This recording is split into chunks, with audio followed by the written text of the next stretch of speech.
Adam is there, please.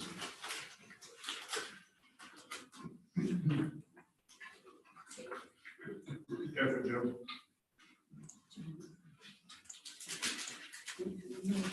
So, do not much have changes in the system, right?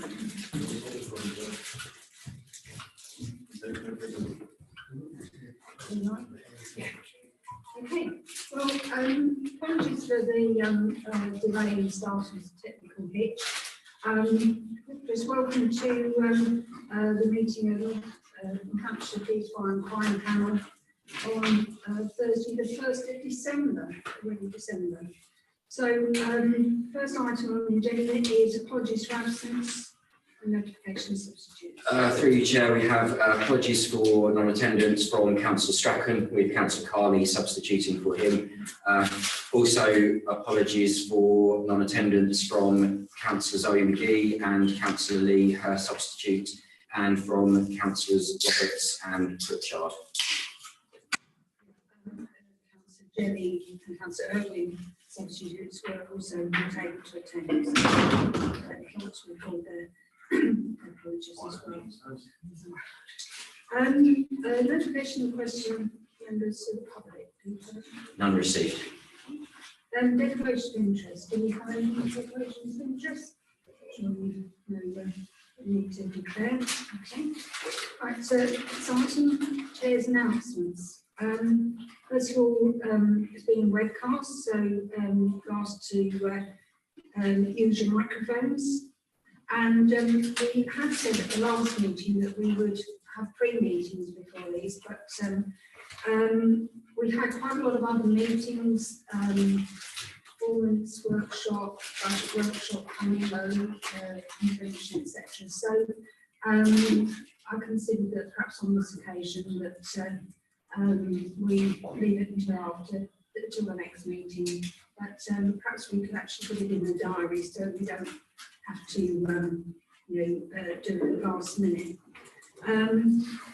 Also, just to say that Mr. Shields and I attended the conference of panels at Warwick a couple of weeks ago. It was very interesting, and you get to hear lots of things. It was actually just after the report came out about police vetting, so there was a lot of talk about that. And also the networking is really useful, talking to other panel chairs and people that are on the panels. In fact, one I picked up, which I don't think the commissioner's ears will pick up, but this one panel had found out that 7 million, a lot of money anyway, had been taken, paid in Section 106, which was allocated to police and had never reached them. So I don't know if that's anything that we need to worry about here, but I've never heard of the authorities, but it's just an interesting thing to pick up. So next item is the minutes. They've been circulated. Apologies that the paper copies didn't get to people due to this situation on the post. I won't go through them page by page. There's 20 pages of minutes, so I don't recall it being that long meeting. But We will endeavour to be more concise in future. but has anyone got any problems with the minutes?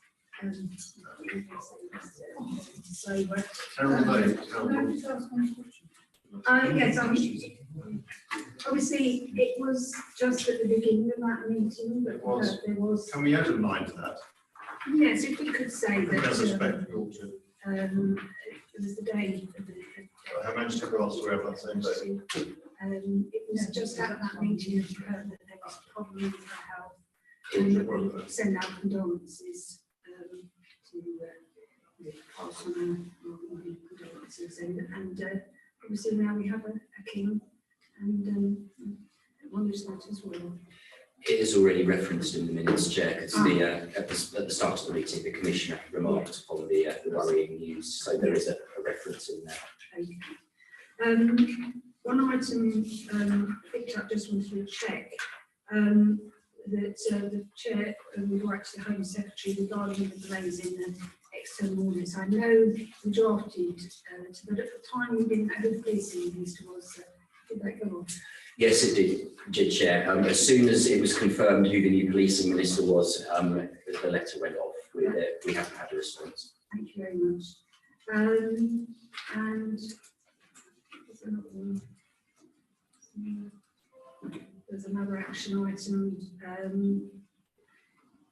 I think the others probably all were put on agendas. So the panel requests the opportunity to observe the Stop and Search Working Group. I don't think that's been put in force, put into action at the moment, but I'm sure James will have recorded those other actions as well. Yeah, sorry. Through you, Chair, just to be clear, that is the panel happy to agree? Yes, yeah, of course. I have a proposer. I have a question. Yeah, sorry. Is it to do with the accuracy of the minutes, Councillor Maxwell? Well, I just want to know how many ANPR. I think it would be helpful if the panel could agree the accuracy of the minutes and then move on as necessary to matters arising. So we have a proposer, a seconder, the accuracy of the minutes. Yeah. Okay, all in favour? As far as your question was, I think it's in the papers, the number they are. I think we know that. Okay. Yeah. I can't remember the number myself. Off the top of my head, but, any other queries or anything? If we can go on then to the in custody visitors scheme.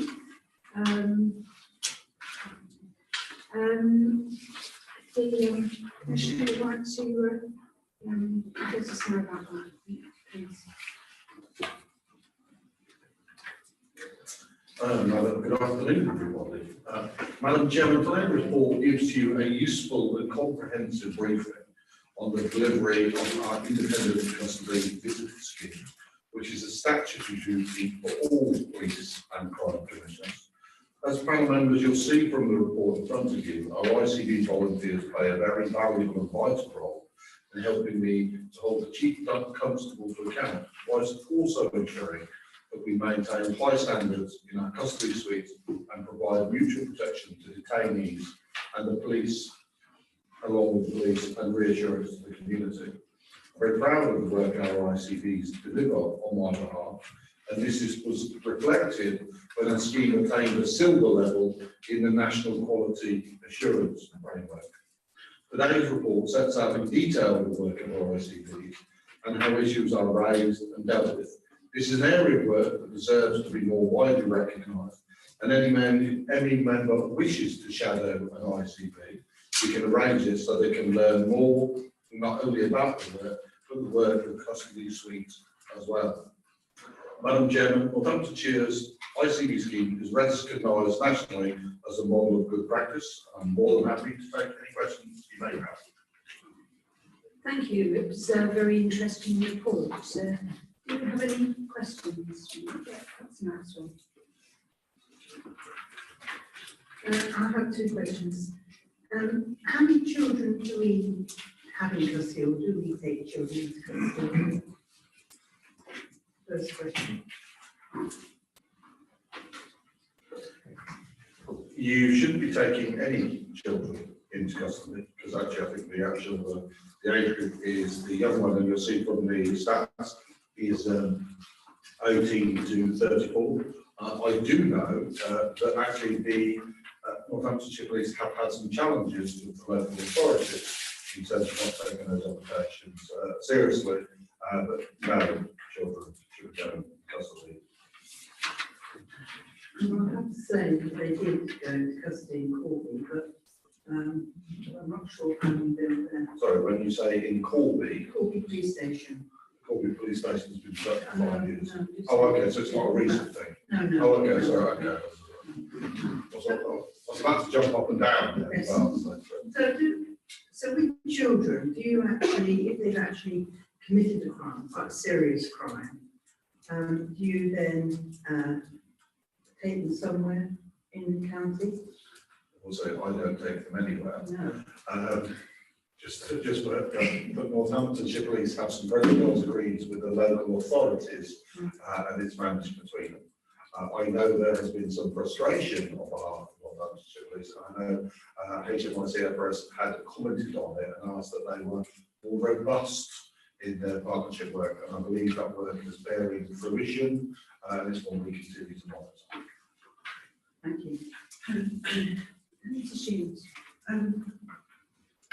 Yes, Commissioner, it's to do with the volunteer for your ICT scheme.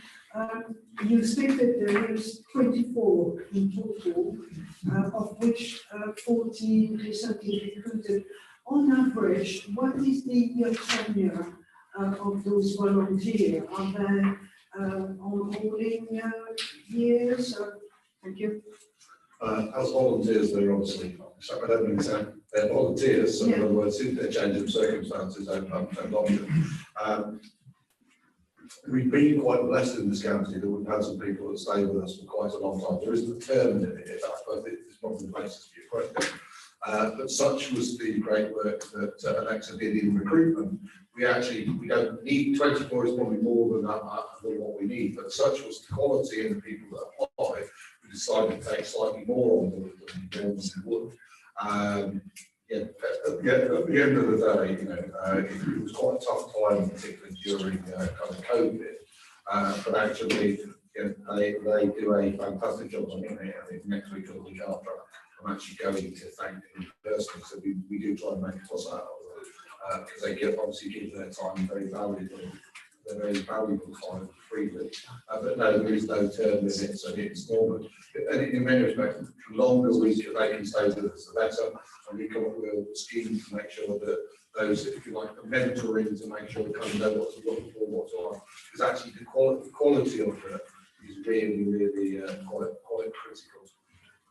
You're not recruiting anymore, as your number is now to the full capacity? We are, no, I'm not recruiting at the moment. We tend to do them in tranches. Like I said, are you volunteering? I'm sorry, is there some message that I'm missing here? You're quite volunteer. Well, you've got some suggestions. We're always open to people like yourself.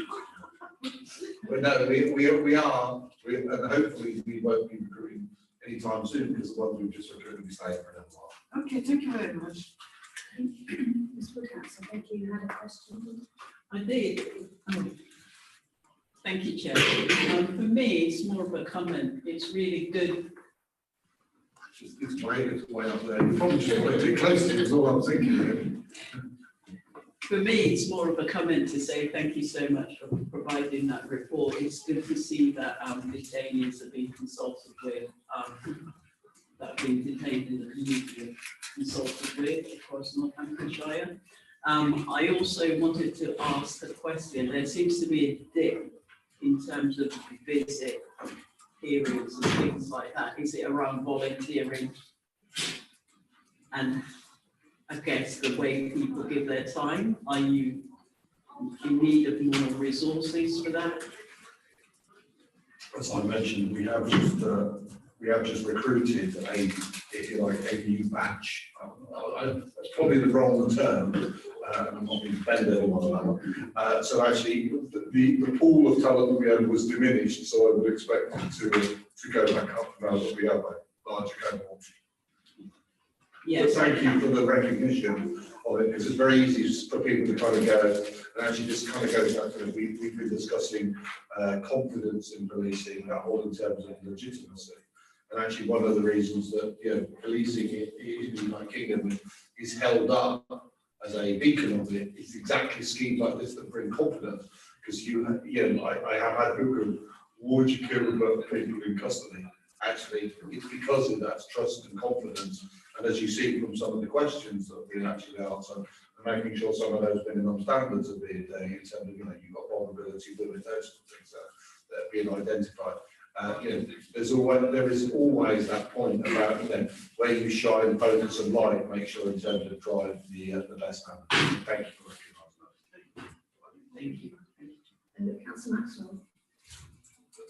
So when people go into custody, How do you deal with people with different languages? Do you actually employ them separately or basically both of them? They're not all going to speak English, so obviously there is English. I need you to turn it on. Oh, sorry. One of the things I always love about you, Councillor Maxwell, is we always come with something and you always ask me something that's kind of over there just to test whether I'm not paying attention. There is actually a kind of national translation helpline, which is available and is utilised to make sure that we do.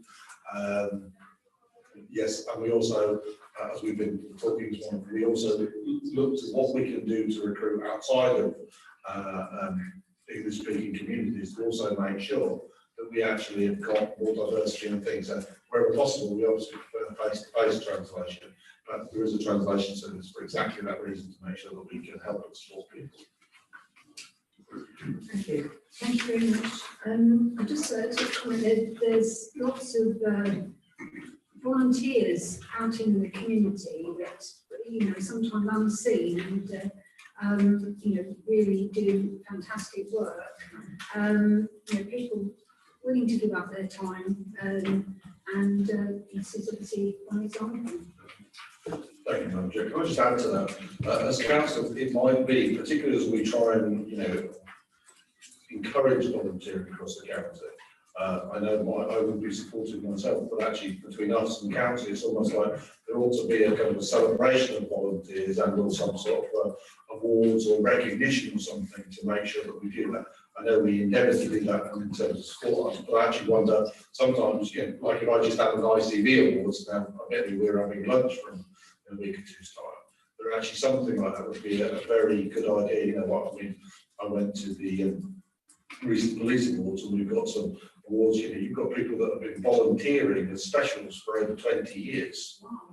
And you think of all of that knowledge and talent that we should actually, I'm just using that example. There are fantastic, people that help and support across our community, and they quite often are our unsung heroes. And actually, there ought to be a celebration of them. We can work together, Mr. Chairman of the Council.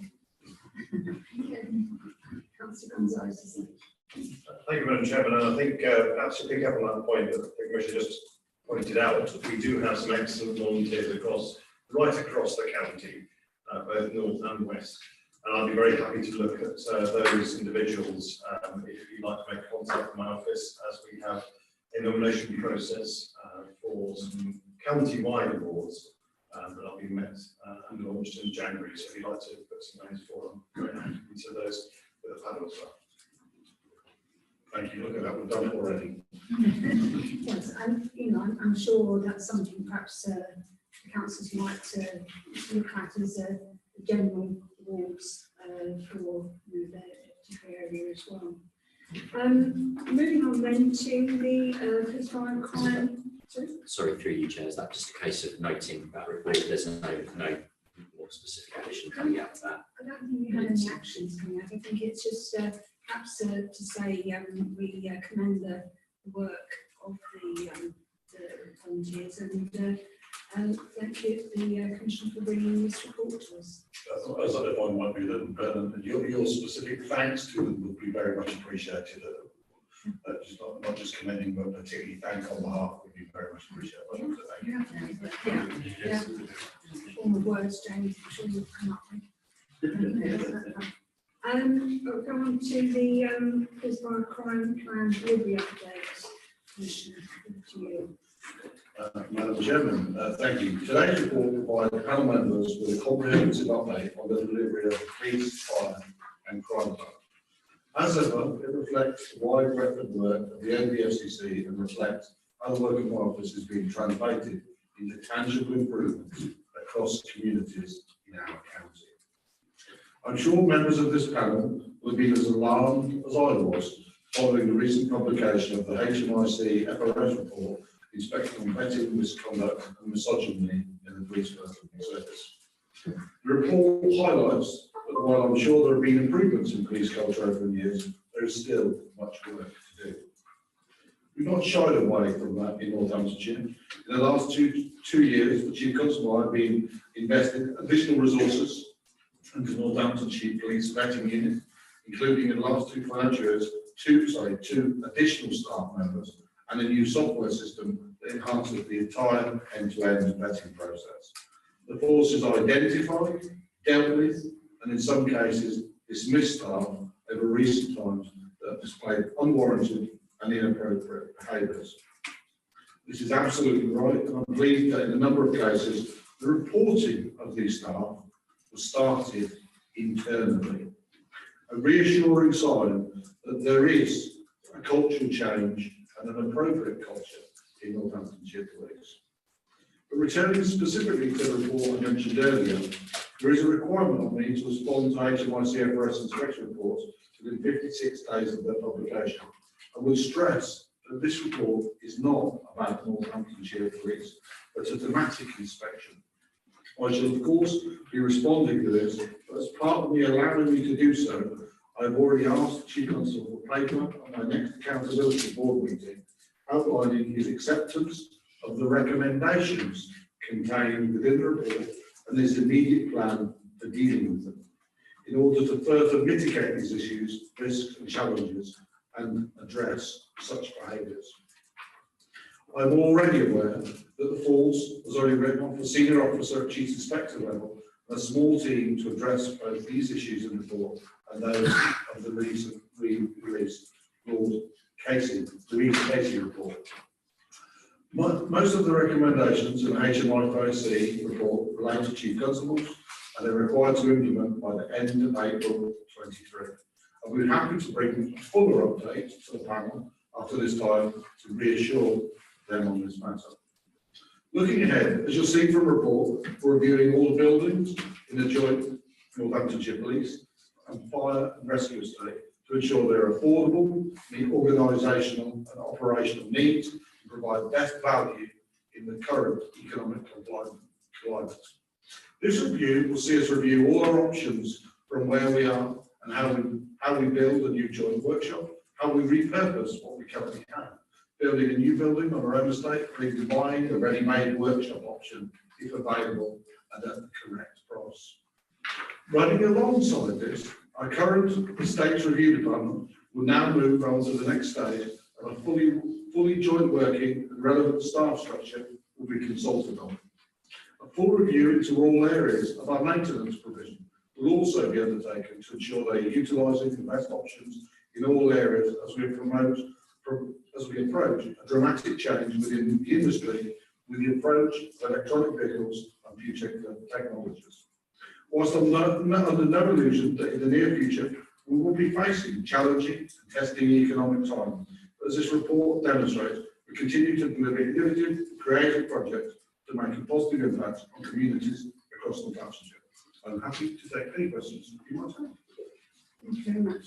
If I just set the ball rolling, just with regard to the Old Bath and Joint Garage Workshop, do you feel that there are any implications for the delivery of your strategic priorities? I know it's been in the press about changing direction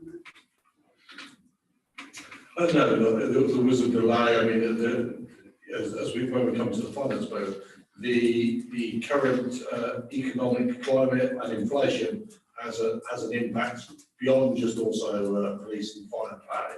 Actually, the cost of delivering some of these projects is kind of quite significant. And at the end of the day, when you go from 6 million to 16 million, that's quite frankly unaffordable and unacceptable. The good thing is we bought the building at the price and we expect the price. There's no issue there. And we probably could have made something work. But actually one of the things I've been really clear about from the state's point of view, I really want to make sure we've got some help, we've got leads involved, which is an outside consultancy that works with the public sector on their estate to do a wider piece of work for us. Because what I really would like to create, I'm the current custodian of this office, as is the Chief Constable. I'm trying to come up with a state strategy that meets the test of time for the next 25 years and that doesn't change that much. It obviously will evolve with different police and crime commissioners and also different Chief Constables and Chief Fire Officers. Because what we want to do is we want to create that kind of permanency, and of course you get better value for money. But there is an awful lot of things that are going to change, you know, some of it around the electric fleet, some of the things like that. So actually, it was the right thing not to go ahead. It wasn't an easy decision. The financial part of it was an easy part, if that makes any sense. It's about doing the right thing for the longer term. Because as you know, we've come up with a few decent buildings that really started to make a difference. We're working on improving the facilities, particularly in some of our firehouses. But actually, we really need to look as part of that wider situation. Because when you look at things like operational delivery, recruiting, attracting and retaining, your estate is a really important part of it. It's about us getting it right. But I will highlight in answer to your question, we absolutely remain determined to deliver a joint police and fire from a vehicle's perspective. Thank you very much. This is Shields. My question was identical to that, but to add to this, I understand that the chief constable has identified the 5 police box in which you're going to, for representing value for money, as you stated, dispose of the old station catering and Corby as soon as possible. What is your estimation value for disposing of those 2 buildings? Are they quite substantial? And obviously that will be reused into your budget stream income? Two things. One, sadly, the boxes, I'm afraid, not a lot. And you're right, it was part of that. And I think there's a last location or something on top of my head. But anyway, those locations dispose of, or whether at least give those up. You won't be surprised to know that the sale of those buildings is not new money, it's building in terms of business cases.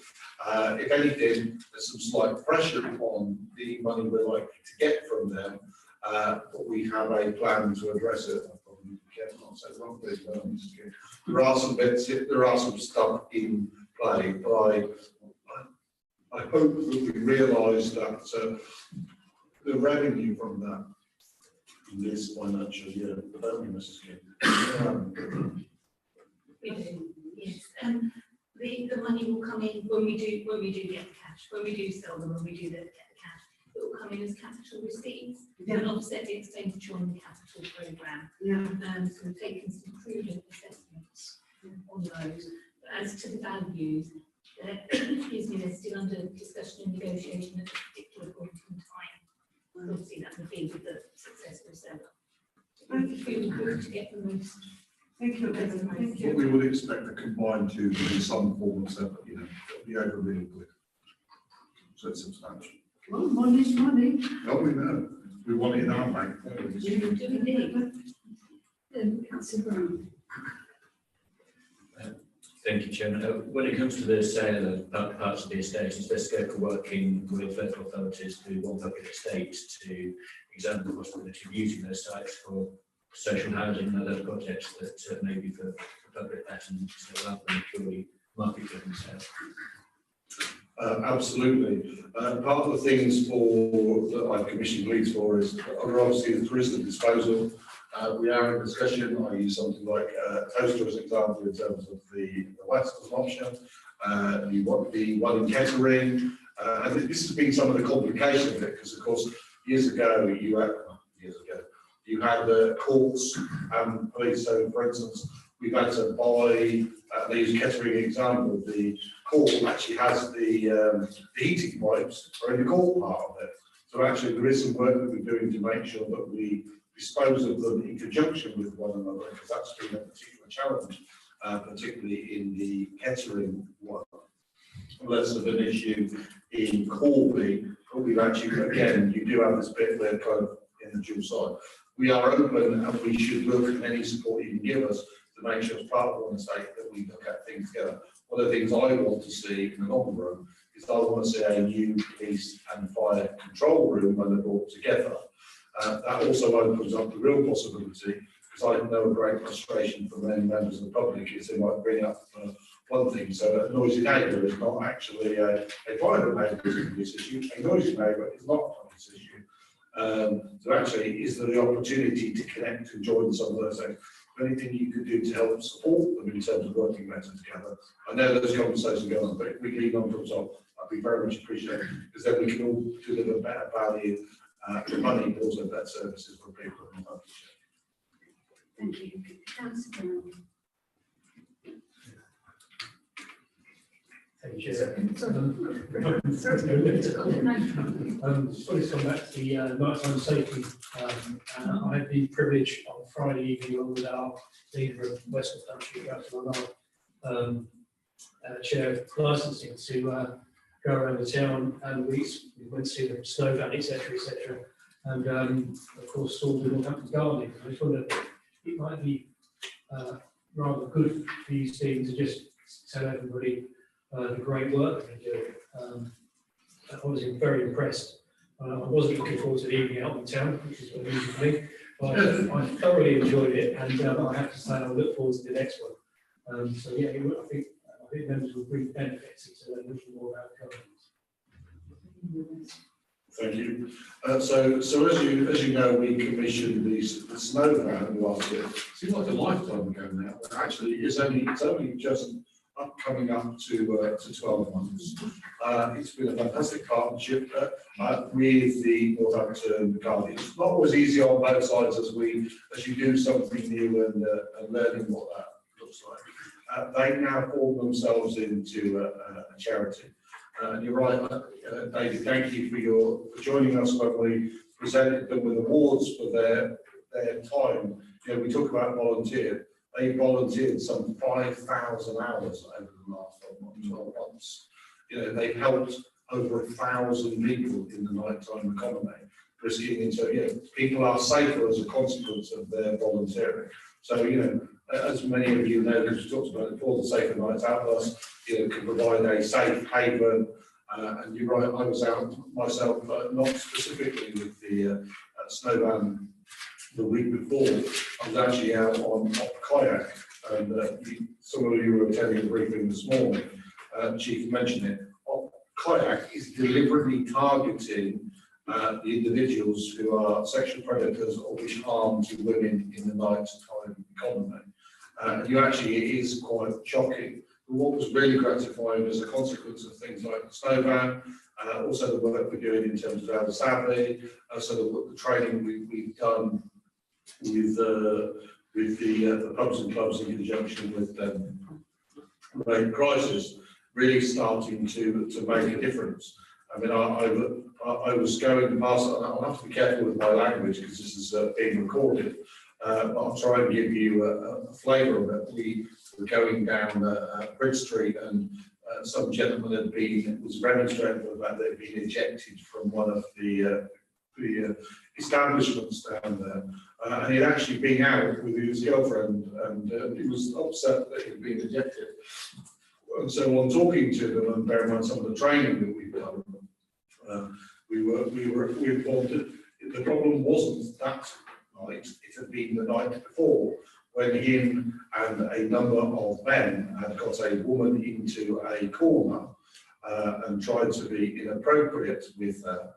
And sadly, I can't share with you the wholly inappropriate language, and how the police officer being there, actually someone probably should have been arrested or certainly detained. So it kind of goes on, but they had removed him from their establishment, and he was happily helped on in terms of staying there.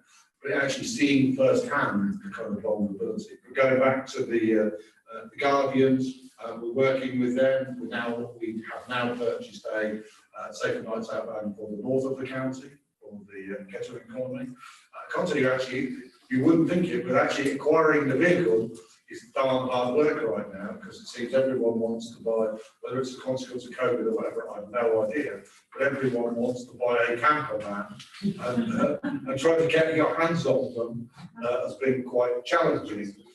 Yes, you're right, this year's one it was more expensive than last, but we have a really good relationship with the Guardian that we need to continue to develop in conjunction with them and the street parcels. Is how we, in terms of offer our provision. But I genuinely believe it's made women safer and guys in the nighttime economy. and also reduced the number of visits to kind of A&E and stuff like that. So it is really significant. So let's say, like I said, we've bought another one and we will continue that relationship in the north of the county. Thank you very much. Councillor Mansfield, you're next. And I just want to go back to the issue of police, maybe fire staff being reported for inappropriate behaviour. Has that actually happened in Northamptonshire, or is it just further afield? No, I mean, some of you will have seen, I give an example, you have to be careful what I say in the sense of what I do say, I don't watch the compromise of it. But most definitely, yes, there have been police officers that have been kicked out of Northamptonshire Police and put on the barred list. And they have been, you know, we had one that was having sex on duty with multiple women in police cars. We've had the chief dismissed one earlier on Friday, inappropriate communication. Unfortunately, that, yeah, policing, all public services are a section of society. Someone will have seen that someone was charged and convicted for trying to communicate with and engage with an underage girl for sexual gain, a member of police staff. That came from a boy, and an undercover operation meant he never went anywhere near a 15-year-old.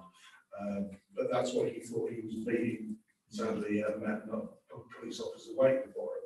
So yes, it absolutely happens, and you'll never stop it. The important thing is you've got to have robustness in terms of vetting, and you've got to have a trust in terms of things.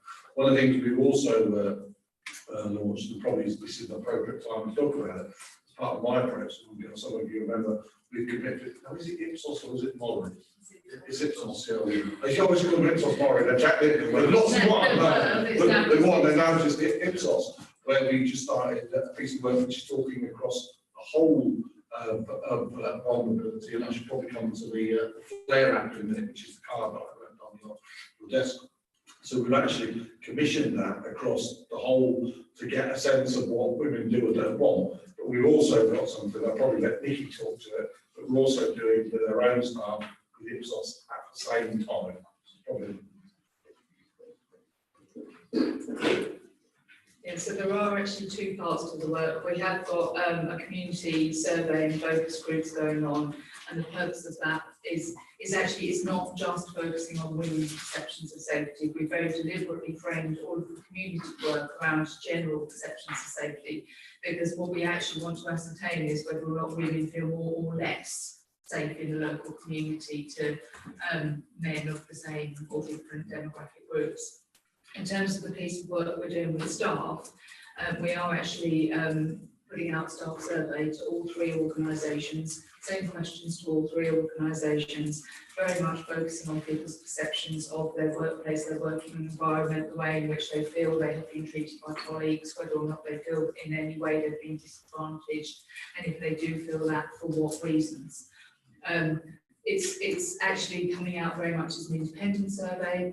It's going direct to all staff from Ipsos. It in no way filters through any of our organisation or emails or anything like that. So it will come, and all the reminders to complete will also come direct from them. We will not be the data owners. We will be provided with a report, but it's been structured very much in a way that actually genuinely makes people anonymous. So, for example, in terms of defining where they work, the only questions we're asking is which organisation and whether or not, for example, they are police officer or police staff, whether they are a firefighter or fire staff, or whether they work for the OPFCC. So it really is broad. We're not asking people to define rank, job title or anything like that. So it will hopefully be genuinely anonymous. We will not know who the responses are from. We have got the support of all of the trade unions in circulating this, and they will also be encouraging their members to complete it and send it back. So we are really hoping we can genuinely learn about perceptions of the organisations through this approach. Just add, so that's quite an innovative piece of work, not being done anywhere in the country. And right before anyone kind of jumps up and go, you know, we're all great. No, we know that we're going to find some difficult stuff But actually, it's only by asking those questions are we likely to do it, because you'll probably lead on in a minute, because there was obviously, and this has been in development for quite some number of months. It's not a quick thing, it's actually something like 9 months, I think it's taken to put it together, because it's very easy to just whip up a survey and send it out, but which is why you go with a professional like Ipsos. But as you'll see from the report that came out last week around London fibre going, and also reflects some of the things, I don't think it was quite as bad, in terms of some of the feedback that we've had in our own HMRC FRS report. It's really important that it's the right thing to do no matter what, that we support all in our services, but actually it also goes as an added extension in terms of legitimacy, also then in terms of your attraction and retaining of people. This is a crucial piece of work. If you like, and I have to commend, and there's anyone giving in today, but I particularly thank them for their support in helping out working with us on it, because we all want to create a working environment that actually people want to work in, feel supported, can fulfil their potential, and feel valued for who they are. One, not answering your question, for you'll forgive me. And the second one was just came as some of you remember. I went to a school in Northamptonshire, Canway, quite disturbed by some of the things that I'd heard, particularly when I was listening to 13-year-old girls tell me that they felt unsafe on their way to school because they were being walked by 60-year-old men. So some of you will notice we launched it, and I've given you all of the cards, so I hope you'll please spread the word. It's called the Flare app, and it allows, it is more specifically for women, but you don't have to be, that actually encourage you to report when you're unsafe, if you've been inappropriately, it's not a crime report, it's deliberately designed for us to build up a picture if there are any areas. So for instance, if there is a particular patch in your school that is a problem, or in a particular street that you want to say, it is really, really useful. So for the men, feel free to download it. For the women in your life, please encourage them to download it and use it. I think we've had a reasonable take up already, but actually the more the merrier, please, because actually it's anonymous. It doesn't take or share any information, but if you like, it allows us to build up a picture. So if you like, there's a combination of all of those things that both we want to do this in terms of our own organisation, but actually we can better serve the public by understanding some of the challenges. There's a long answer to this question. It was a great segue for me that I needed to take. Thank you. Thank you very much. I think I've seen it in social media, and we can all share that out into the general public. And have cards you can give out. Yeah. But I think, if you do it on social media, you get to lots of people.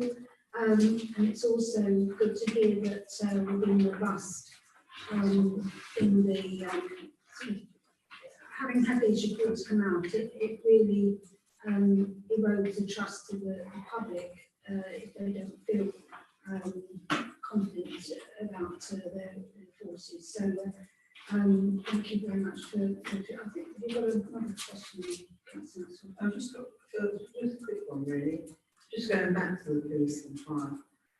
If women really do feel that they can't come forward in normal matter, normal way that we've actually set up, because partly they've been worried about confidentiality and how much information going to give them, what will happen to them. How do you reassure these people? Because obviously in London they weren't reassured. How do you reassure, make sure that they feel comfortable in reporting whatever has happened? There's two parts to that. One, and it was under the previous chief, but it has been reiterated to this from the new chief fire officer. That actually, there is an action plan around the response to HMICFS. Now, that for me is a smaller subset of a wider cultural piece of work that I wanted to make sure happened. It wasn't a surprise to us, sadly I wish it was, but actually it wasn't really taking up some of these things, but it reinforced it. So that there's a lot of work being put in place to make sure people can be reassured. But that's also why myself have taken the decision to go with absolutely independent in terms of with Ipsos to make sure that we hear directly.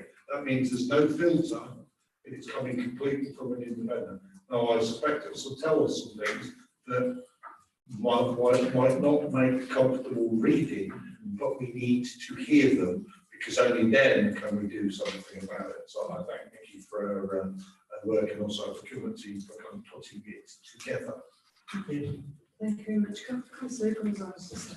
Thank you, Madam Chairman. Page 41, sorry, 42, sorry, 40 and 41 report.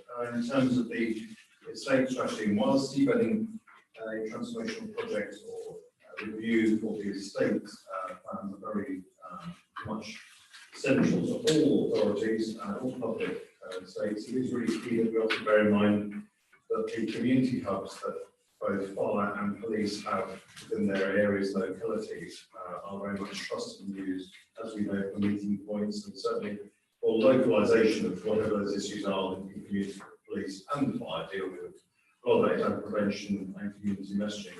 So just I suppose an input there really to make sure that it's not just an operational activity from a perspective of deploying vehicles or deploying people from there, but obviously bear in mind that they do serve an additional purpose. Would be, I'm sure, something that the estates team are looking at, but just from a people representative perspective, it would be wonderful to know that you are ensuring that those community activities are being looked at carefully there. Just another point that we were talking about surveys. I mean, Smartec was discussing the excellent opportunity of surveying staff, and certainly as widely as possible, and clearly in an anonymous fashion, as is possible to do too. Is this going to be an annual survey? So I missed that point, big pardon, or is it something you're doing as a sort of one-off? It's not intended at this point in time to be an annual survey. It is a one-off in-depth piece of work. And I think there are aspects of it we might want to consider building into future staff surveys in the first instance. And then whether or not we might repeat it in a number of years, it's quite an in-depth piece of work. It's not something that we have to be really careful with surveys. We can over-survey our staff. And I think we've already done standard surveys and things with them this year. This is an additional piece of work.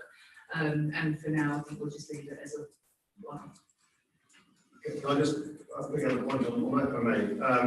It is important also to pick up trends, if there's a possibility. Clearly, we'll know that in all people organisations. And I would hope very much, I'm sure you will, there'll be a question saying, do you feel supported at work? If so, it might not be effectively opposite of the commissioner that can support concerns about environment, but are there organisations that could support better than individual being work? I'm talking about public health or clearly a government scenario. Throughout the survey, there are actually references to organisations that people can approach for additional support should they feel that the questions they are being asked are something which is causing them any form of distress or anything like that. So that is built into the survey. And at the beginning, throughout, there are references to where people can get support both within their own organisations and national. Excellent, thank you. Thank you. I'll just answer the first part of the question. And I would say it's not a reason, it's a very substantive, it's taken something like 9 months to prepare the work properly before you ask it, particularly of the public. I take this point, it's also, I think as a consequence, it comes at a substantial cost. I would expect it's something we might want to run in a number of years' time to make sure that we can baseline the improvement that we're looking for. I'm not expecting that to turn around a culture across police and fire in a 12-month period, but there'll be other measures we'll be looking at. Your point around community hubs is well made and is absolutely in the brief that we've asked them to look at. In addition to that, there's also things around kind of safe spaces as well. So I think it's quite a wide brief in terms of looking along with partnership working as well. Sorry, Mrs. Shields. Commissioner, I'm very, very pleased to see that the customer service team is going to have sometime, say next year, a new cohort of independent panel members. And this is to do with gross misconduct hearing, determining the outcome, level of sanction, etc. And you have already recruited, I believe, 4 new candidates. Is this also to do with the work involved would be deep sampling, in particular your area of concern, discrimination and violence against women and girls? Thank you. Thank you. There's actually, I'm going to pick it out because I think there's 2 parts to what you're meaning. Thank you. Yes, some of you may or may not have fully realised so what happens is there's a big debate going on about it at this moment in time, because ultimately there is an independent chair of a panel, which is the one that's being referenced there, that is recruited by myself, and ultimately they're the ones that decide whether a police officer gets dismissed or not, rather than the chief constable. Now, there is some concern in this, in that there have been some people that have been given second chances that policing doesn't want in its ranks. We haven't had that issue here in Northamptonshire, but that's certainly been an issue in some parts of the country. So there's a genuine debate about giving it back, because you will actually find that they have been, if you look across the country, they've actually been more lenient than policing has been. So it was supposed to be the other way. So there is and I have some sympathy with that view, that it should go back, and the power to determine for the chief constable who's in their organisation should be the chief constable, not an independent member. It's been further complicated by the fact, and Nicky's helped to resolve this, because there was some worry because it ended up in terms of them potentially getting stuck in tribunals. And so there's a national disagreement with the Home Office and the national group of independent chairs, and we give them local indemnities to make sure that we don't have that problem here. So there has been that kind of added complication. To reassure you, we've always done dip sampling across all of the files that go in terms of PSD. And actually, in terms of what we mentioned it here, we're in the, and if you looked at some of the minutes, one of the accountability boards, from an office perspective, we're seen as a national standard in terms of complaint teams, efficiency, and some of the works that they did. But actually, the force wasn't keeping pace with us. And actually, they found made strides and are doing better. And that wasn't around performance; that was just around timeliness. But dip sampling has been something that's been going on from before even I started, and they regularly look at that and review and robustly questions on that. Thank you. Commissioner, on the police accountability board for November, I was rather concerned about the concerns on MC. Are you satisfied that Northamptonshire is getting value from that?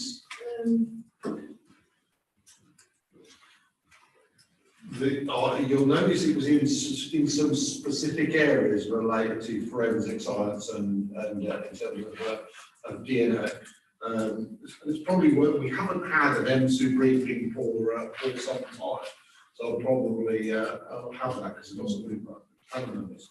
So we'll organise that. So MSU, for everyone's benefit, essentially is kind of major crime and murders. So actually, yeah, we went through a particular spate. And we had a horrific year where we had kind of more murders than we'd kind of ever had before. It was like 10 or something like that. And actually that's why having, if you like, those experts that you can kind of bring in, and they cover all of, they call it Nottingham, Derby, Leicestershire, Lincolnshire and Northamptonshire.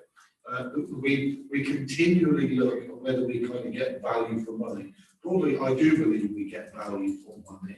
And funny enough, we're having some, I say funny enough, we're having some arguments about money as we speak.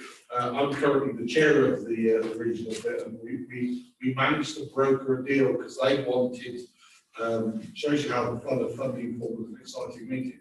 They wanted us to pay on gross turnover. Now, if you'll notice from the fact that we talked about money, Northamptonshire residents pay more for their policing than say they do in Notts, because they get a grant. So actually, if you like, the pie that we would pay would be more, and I can't remember the exact sum, but it was £500,000 extra it would cost us if we move to this new funding formula. Our position has always been we're happy to review how we pay for our contributions to ENSO, but only after there has been a funding formula review and we can all be comfortable it's fair and equal. You can probably imagine that some people don't feel that they're paying their fair share. So there's no easy way of doing it because in many respects, the murder rate flips and flops in all of those kind of different regions. So it's almost like one of those insurance apps or capability. So actually, do I think it offers value for money? The short answer is yes. Do we continue to scrutinise it on an ongoing basis? Absolutely. But in some respects, and that sounds odd what I'm about to say, the best thing that could happen is that I feel that I'm overpaying, but I haven't got a need of their services because I haven't got as many murders or bad things that are happening in our community. Okay, thank you. That's very reassuring.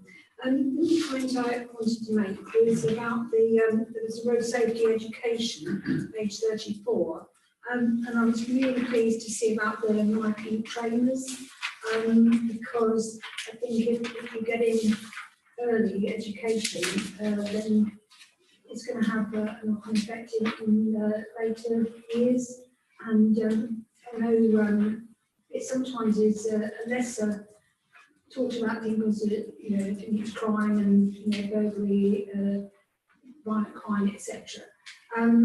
But road safety is so important, and so many people are killed and injured on our roads. And so if we can train up people to be better drivers, you know, maybe you need to go back to some of the things we used to have, like Tufty Club and Sounding, there's a few of us now who know what we're talking about. I was just saying, sadly I do, but yes. So I don't know whether you wanted to comment on that road safety aspect. Thank you, and thank you for drawing out because actually the sorry, I'll just let the manner of Tufty kind of go around.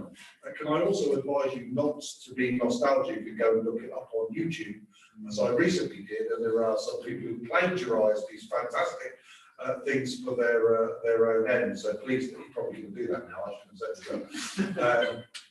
But I'm glad you drew up my big trainers because we did have if you like, a safety video that was a number of years old, and you can really tell how different it is when you've got these slick little devices and that it got bricks and some kind of very old cars. I would also like to commend particularly the young people that were involved in the making of this because it's quite hard hitting. There is actually, I will arrange for them to come and talk to you about it. I don't think we did have a debate about sharing with you the whole film because it's quite tough and hard hitting. Because the broad point there is wiping trainers. Sadly, as a consequence of accident, that was how we identified the individual. So you can imagine it's not anything. I am also, and I will bring you more on it, I commissioned in conjunction with a charity, Devil Shoot can talk about this before she officially gets to announce it. But we will be doing if you like, a multi-year thing with young drivers. I'm not going to say anymore. I'll do a little bit of sneakers. Otherwise, she might come over and literally we're going to be doing a program in conjunction with charity because I actually think we've got to do a lot more in this area. As you know, we do a number of ones we've done some investment advanced for young kids. We've also got the one we do at Silverstone. But actually, is there a more targeted piece of work that we can do for those first-time drivers to make them more consciously road safety? So my big trainers does a number of pieces of work and actually is going into schools and sharing it as part of sessions and stuff like that. But there's also some bits as they become we need to do. As the Chief Constable said, but sadly, the biggest risk to anyone in our county is on our roads. I went a couple of Sundays ago. I went to the World Day of Remembrance for road traffic victims, and when you watch them light a candle for everybody's lost their life, it's really, really. What I have particularly at the time, Nikki kind of came with me on Sunday. the young lady who read out the names of all the individuals, I have no idea how she kind of got to the end of it. And we've just all collectively got to do more to make our roads safer, because that's the biggest risk to life in our county. Thank you. Mrs. Shields. Yes, you're quite right, Commissioner, to say that. I don't know if you remember some years ago when you used to travel on the motorways, you used to have a screen with zebra chevron to show the distance, the safety of the distance between two vehicles. I think this is a very good indication of how to restrain your speed for driving. And I think more publicity like that should be actually, well, coming back to the community, because it's very difficult for, especially for young driver, to actually assess the speed they're doing. I mean, I know a lot of vehicles have already a system whereby your speed can be synchronized with the speed on the road. But not necessarily young people have that kind of modern vehicles that will have an old barrier and may not have that type of equipment. So that's what I just wanted to say. And the other statement I just wanted also to say that it was an excellent idea is you're preventing doorstep crime and you're extending the operation repeat,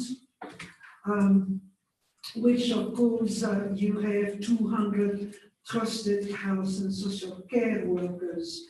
And I think also linking to that, you have a successful first round of delivery training with Canon Gas, who's a utility provider for sponsoring the training. Could this sort of thing be also applied for other utility providers, such as E.ON? Or any other utility provider? Thank you. Thank you. And I think it's worth kind of highlighting, and thank you a bit on one thing we have invigorated, and actually they were the if you like, the lead organisation for the video. I might pay for it, but it is the Northamptonshire Safer Roads Alliance, and I commend everyone who's involved in it. Yeah, it's got the fire service, police service, the highways, the local council. And it's actually a really good example of people working together for something that's a very kind of real serious issue in the county. To commend them for work. As I always appreciate coming here, Mrs. King, because I know, thank you. You take us to a level of detail that you've read the stuff. So thank you very much. Yes, Op Repeat is a really good scheme, which is why we extended it. Which actually, in terms of this, is what it's about is carers identifying vulnerability and helping to help point people in terms of the right direction. You make an interesting point. Are there others we can partner with? I think that's one I'll take away and we'll have a look at. So thank you. I'm glad Mr. brought that up, because that was going to be another thing I was going to say. And I was thinking with a lot of these new groups that have just been started up, to community wellbeing for and the local area partnerships. There are a lot of groups getting together, and it might be another way you could extend out to find other groups that you could train up as well. So something you might have to take up. As you know, a centrepiece for me and my police and crime plan has always been, what can we do to stop it happening in the first place? Part of it, it's a combined bit to end up having the only place in the country that the ONS can say crime is going down.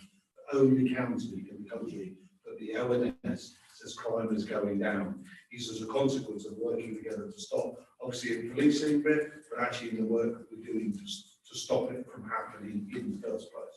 Because actually, go back to our PD principles, and as you'll know in the conversation we had with the Chief Constable earlier, Yes, I hold him to task around and the force about how well they're doing in terms of clear rates on that. But if you could stop it from happening in the first place, and that's it, you tell me what we can do in terms of fraud, risk, and all of those sorts of things, burglaries, some of those things that are kind of going on in the safer streets, about using cameras, protection points, training points. If you like, all of those things start to come together, and no one thing is the bit that makes a difference. It's all of those elements that you pull together that stop it happening, and it starts to then become a mindset about how do we stop it happening in the first place. You know, I mean, you spent some time talking about vulnerability of women and girls. Actually, so we're doing a new program with Northampton College. We're training the young men in terms of what we're doing. We're doing something with the football club in terms of some of the. I'm going to get married myself later. Some work with football club in terms of talking about appropriate behaviour for young men. Because actually, you know what, women, you should be able to wear what the heck you want. No matter how cold you want to get, you can wear what you want on your night out. And actually, we've got to modify the behaviour of the young men. And actually, it's no good Northamptonshire Police doing a better, and I want them to do a fantastic investigation if there's been a sexual assault. What have we done to stop it happening in the first place? And that also means us going home and having our conversations with our sons about that's not an appropriate way to do it to your mum, your sister, your friends, or even your brother. All of those things working out. I'll get off my soapbox now, sorry. Yeah, I mean, that's what comes through really is all these initiatives to stop it happening. The cameras, the APR cameras in particular, it's fantastic to me what the outcomes are. And you're right, you know, Councillor Maxson was talking about, we'll deal with that one in terms of uninsured drivers. In fact, uninsured drivers that we've taken off of the streets this year has a big impact as a consequence of AMVR. When I also went out and on the kayak, our ability to monitor a number of vehicles that are predatory patrolling around looking for vulnerable women was quite shocking to me. But the AMVR allows us to create a watch list on Saturday night and say, are they coming in? Because we can see that some of them are coming into that predatory, and then where they're not successful, we can tell they've gone off to the red light district to pay for it. Actually, I just want to point on that, isn't that people with no insurance driving, but no licence. I cannot believe that you've got young people out there, there's a young person out there with his father next to him, and being able to drive around and not have anything. Anyway, going back to road safety, one of the things I think we need to push, Marjorie, since we've got rid of a lot of people, is highways. Now we've defined that we've got to get highways on board to make sure that roads are safer for children. Because one example is Great Adington, where a stretch of road going past the school, it is really tight actually, but yet still parents zoom along there thinking it's fine to zoom along. And I think we need to somehow get it that highways spend money on making sure that people realise before they get to the school that there is a school, because little schools are the ones where a lot of problems are happening because there is no real safety there. And Nice highways to elect a school sign. yeah, that's true, but it's about the whole concept about outside how they do it. It's no good putting yellow lines, because who's going to come along and check where, who's going to check people parking on yellow lines, they'll park on yellow lines. But it's the fact that schools need to be a lot more prominent with highways to make people realise that they're there.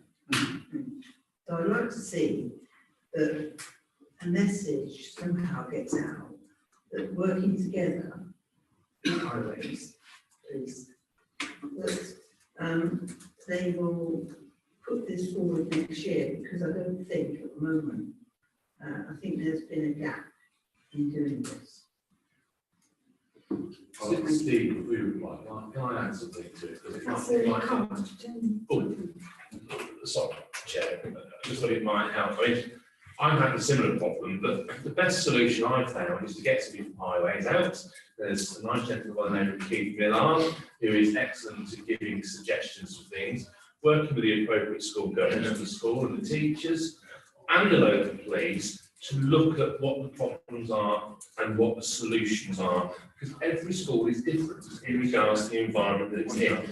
And some things are more practical than others. So I know the school you were talking about at Glavington, I actually came back that way the other day, it's Great Glavington, I'm sorry, at school time in the day, Dorothy. So I know exactly what you're talking about in regards to, but part of the problem, I'm sorry to say, it's the parents and how they park. They've got to get as near as possible to the school to pick the child up. And in actual fact, you can park a distance away and damn well walk to go and get them. But the amount of times that the schools even have campaigns, don't they? So they send it out their newsletters, trying to remind people. And the worst possible time that it always happens is when it bloody well rains. Because obviously, I hate to say it, people melt in rain, don't they? And you have to get as near as possible to that school, and they're putting themselves at risk, and they're putting their own children and other children at risk. And it doesn't matter how many times you tell them. I don't think there's any foolproof solution, but it's about working together as a team to try and come up with solutions. And every school is different, I hasten to add. Shall I answer first one, Mrs. Shields comes in? So I do agree. I would say as a councillor, I would encourage you going to what your own highway. Police and fire can help accordingly. I've often said I quite fancy buying using one of my old fire engines so it can go and rip some wing mirrors off some of these cars that might make them actually start thinking. But I think I was told that that wasn't possibly legal. So that'll have to stay as an idea that I can't use. But we do campaigns to actually demonstrate emergency vehicles kind of getting through. But I would draw you, we tell you details, one of the, taking the point that was made there, we did in conjunction with the Blue Academy, the community grant where the kids designed literally, they found somewhere that was further away and made it if you like, a parking place that they could then walk to, and we paid for the signs that I do. So I'm also interested in terms of whether we could put you in touch and maybe something like that would work with it. But also, if you want, I talk to highways. The good thing is the NSRA and everyone kind of working together in some trying to get that added to their agenda and see what we do. Great, thank you. And there are also the grants that you give that people can apply for road safety as well. People keep speeding, I keep having money to give out grants. Mrs. Shields, Member Director of Housing. Yes, I would like to concur to what Councillor Dorothy Maxwell have said, and similar to what you say, John Gould. I don't know if you know Academy in Weston Favell shopping centre, you know, right there is a roundabout. You can be sure if you go there at about 3:30, there is almost a jam of vehicles, repairing, parking on the water side, and you have, a bouchon, you can't even circulate and go around the roundabout. And I think perhaps if you had the environment who were putting some perhaps a yellow line or special line in which everybody understands you cannot park there and you would get a fine if you did, and communicate that to the school and to the parent, because you're right, the parent of the culprit, and also what's wrong with walking? They're sitting there, the children at school. You're talking to me that my waistline needs me to walk. Right. Mrs. Shields, the yellow lines, etc., of course, is not in the. No, I know, but it's something that if you do have a problem in an area, the councillors for that area can, and I think actually the public can as well, there's a special form where you can try to get yellow lines put in an area. It will perhaps take a little while because it goes to review and they batch them together, and it will perhaps take a year. But there are processes that you can do that to get, if there's a particular area that's a problem. Well, yes, I'm sure anybody who does shopping in Western Fable, Western Fable, are aware of that acute problem. And then parking, as I said, it's a roundabout, so you have the cross and you have everywhere the vehicle that is blocking the system. Now, I'm not a councillor, I'm just an independent member, but I can certainly approach a councillor of that area. Perhaps Councillor Strachan, is he not doing the Western Fable? I don't know that area very much. I don't think it's council Strachan. I'm happy to help you in any way I can, but I'm not God of all, God of everything, I'm afraid. So it's like, Can I just come back? Part of the problem is a bigger problem as far as I'm concerned. I've got a village school, where I'm a school governor. It has 400 pupils, 25% do not live in the village. There's a variety of reasons why those pupils go to school. But you can imagine the amount of vehicles which come in. Well, that isn't a police matter, that's a school matter and an educational matter. And I realise that the parents want a child to go to that particular school, but for whatever reason as well. And there's lots of different reasons, and then you have to look at everyone on merit. But it's part of this whole problem for individual schools. It's to understand about that school to come up with a solution. But I was on the school governors, I don't know how many years ago, and it was a problem then. I think it's a brilliant problem. Right, so if I can draw that to a close, do we need to do specific amounts or just not? Well, through each there was a couple of offers from the Commissioner during discussion that the panel may or may not want to accept. So the Commissioner mentioned possibly bringing a fuller update to the panel on the response to the HMIC FRS report on police vetting after the April 23 deadline for responses to that from forces. And there was also an offer of a briefing for the panel on MSU. I don't know whether that would be a written item or a briefing session that can be clarified. And I don't know whether there was possibly a small consensus emerging about whether the Commissioner could be asked to consider looking at other organisations that might be involved in Operation Repeat. I think that's probably just, I don't think we need to put it in the minutes, I think. But I think certainly the NSU would be useful to have some sort of. and I'm quite happy to do it either way. As I've often said with briefings, if you have and I'm not trying to say it shouldn't be a public screen, if you've got a briefing, you will get more background, so they probably can give you some more insight into some of the tactics they might be utilising against organised crime and some of those sort of things. So I would recommend a briefing, but of course it's your decision. Yeah, I really think possibly a private briefing and then soon. A fuller report back on the local response to the HMIC FRS recommendations on vetting. I think that would be good as well. Yes. We'll talk about where we actually have that, but I think that would be useful to do this as well. So with that, can we just note that report and then we can go on to the finance. First up is the fire and rescue. Madam Chairman, I will be brief. Today's report sets up the financial outturn for the period 1st of April to the 31st of March. So 1st of April 22 to 31st of March 23, with the current and future challenges and the pre-budget state settlement engagement and an update on the 21-22 accounts. As panel members know, unlike the autumn statement doesn't contain any preset referendum minutes or fire police. Therefore, that information is not known until the date of the police and local government settlements. Our plans for the 23-24 precept consolidation therefore mirror previous years as follows. I'd like to have that information before asking the public, so I know I definitely need it before I ask. So that makes an exact date for the public surveys. Our plans are that our survey will be launched in December, right after the settlement is issued, just before Christmas. Such a lovely Christmas present.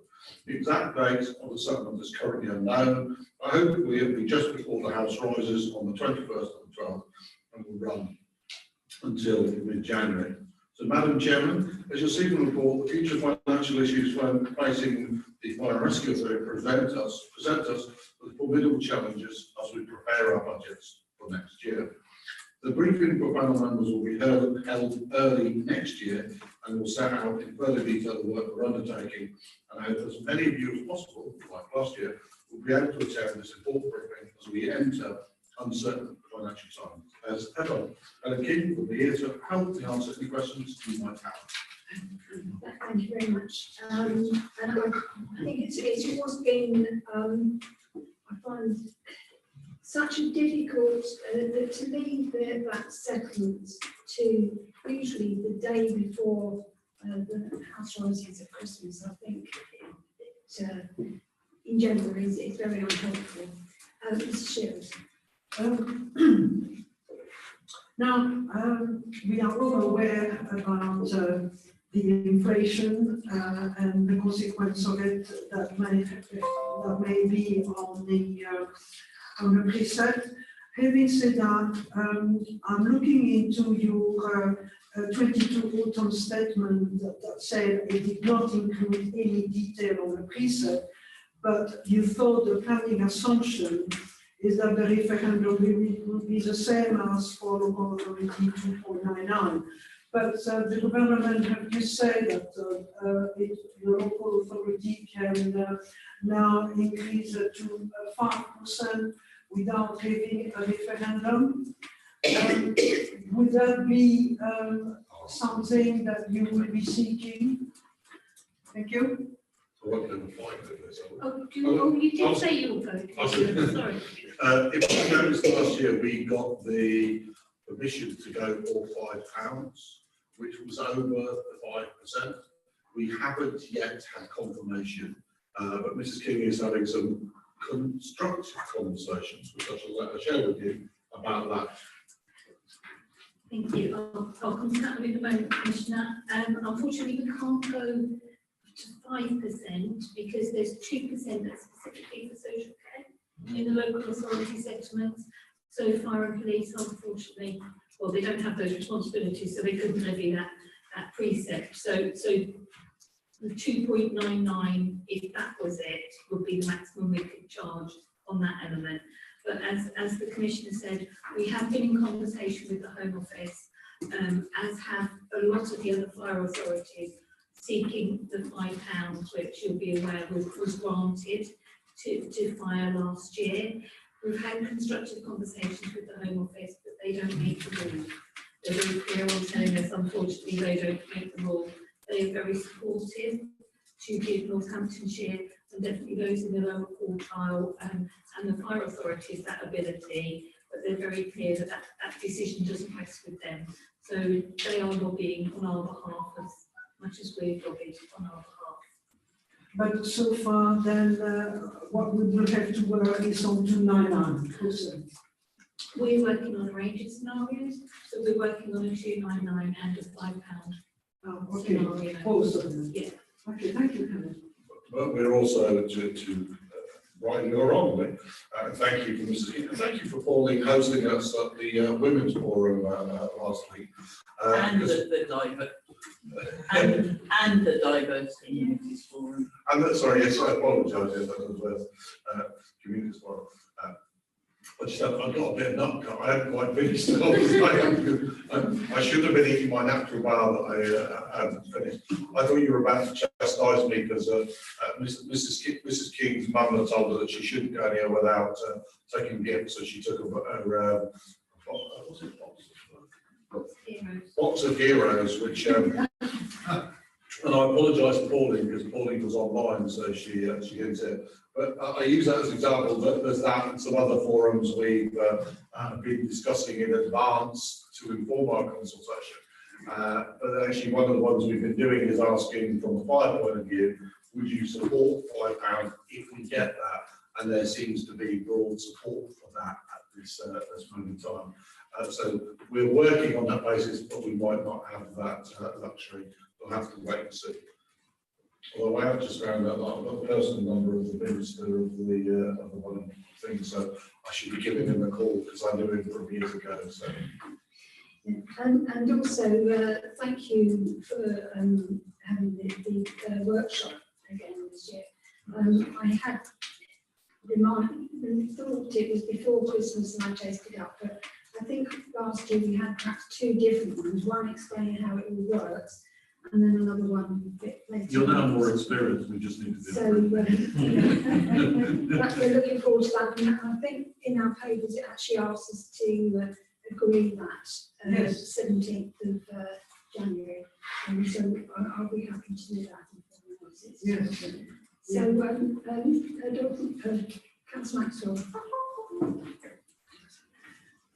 Well, I think it's going to be difficult this year, with an increase of what we're looking at, because partly a lot of people are really struggling to make ends meet.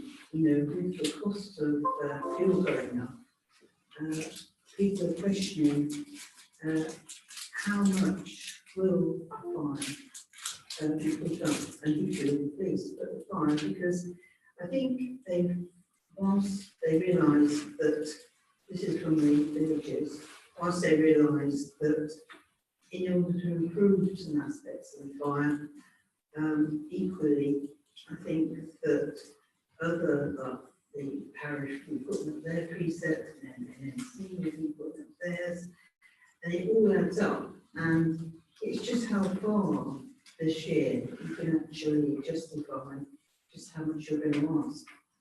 And I think if you're going to think about how much you're going to put forward, then I think you need to explain yourself a bit more concisely why you need to put it up. You know, it's no good, because people are a lot more savvy in understanding that if you need more people, manpower, then you need to explain why you need more manpower. You know, and I think, and equally like the equipment, you need to update the equipment in fire. You know you need to update it, and this costs money. Now, I think you just need to be a bit more thinking about how you actually put this across to the general public.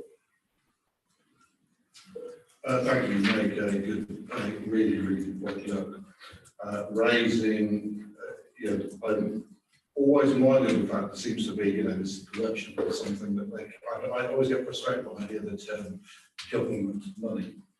There's no such thing. It's the money that's been taken off of, citizens of our great country to pay for local services. So it's always really incumbent on us to demonstrate that we spend that well. But I think with particularly some of the stuff that we're doing around the enabling services and sharing the buildings, we actually have a strong story to tell.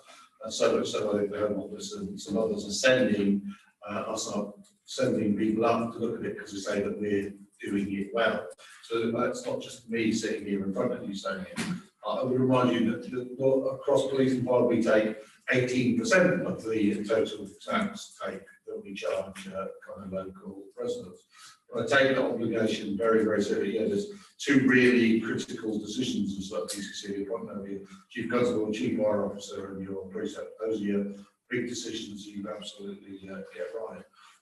And you're right, there's an important balance to take, and I'm very conscious of the financial pressure that everybody is under at this moment in time. I do also recognise, and some of you might not have picked up, that the FBU is balloting on strike action at this moment in time. We took a view, and I can see it kind of hand on heart when we sat long and hard about our submission to the pay review body, not actually technically, pay review council, that we said, right, we could, round. We believe that our firefighters work hard, particularly in Northamptonshire, have made some kind of really good progress since they've come out of the county council and the fiscal challenges that came with it. So we thought, well, we're not going with some kind of, forgive me, half-assed kind of suggestion of a pay rise. We go, what's the absolute maximum? So we submitted one which was 5%, which is actually more than we can afford in years. So we would have to take reserves to me. So we're going there in hand on heart, saying that we know this is the best that we absolutely can do. But if, with the utmost respect, if they choose to go on strike, I don't have any other place to go. I already know how it is, but we put our very best offer on the top. That's the first thing. But actually, you make the point about kind of extra. No, this is really about maintaining it. At the moment, this is about making sure that we retain the ones that we've got. It's about additionality. I would love to be talking about additionality. And you're right. We've got some stuff that we've done well in terms of 8 new vehicles in terms of the fleet.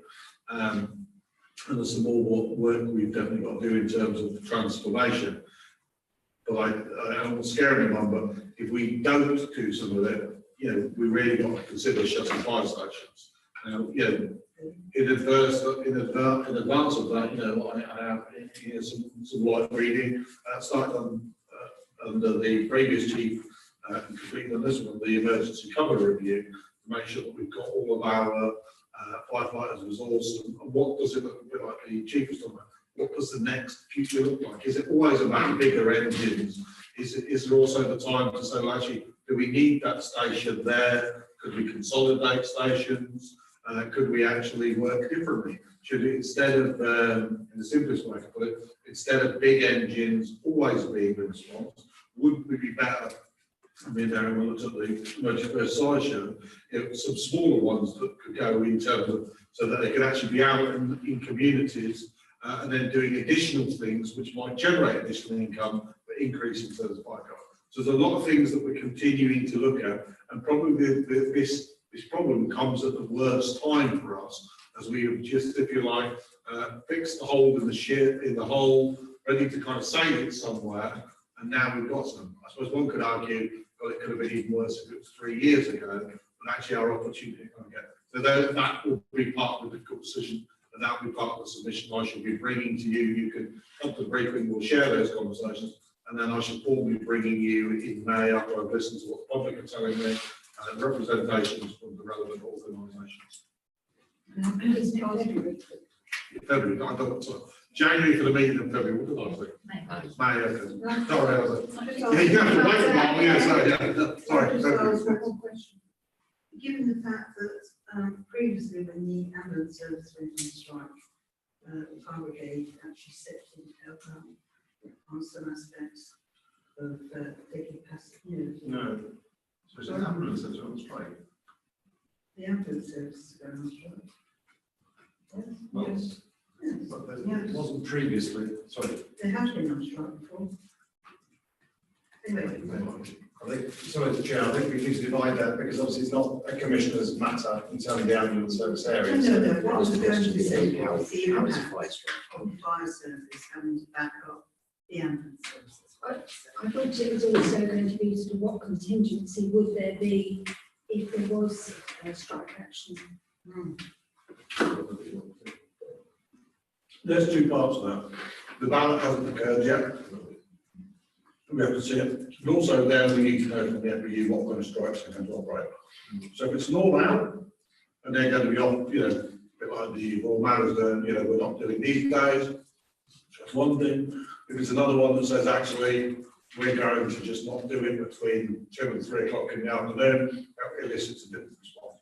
Until we know what their plans are, come on, girls, we're preparing our contingencies, but we need to know exactly what they're actually going to do and what about. Because I still think there will be some members that go, actually, you know what, 5% is reasonable. Some of the other industrial disputes are going on are actually where they're also trying to go, well, we want to change how you give it. Now, I genuinely think everybody's got to look at how they do things. Because in the end, whether we like it or not, with COVID, there is a massive bill that needs to be paid, and at some point, that's got to be paid. But we always want to pass that on to our children, but they really think that's fair, so we can't take it in terms of our pay.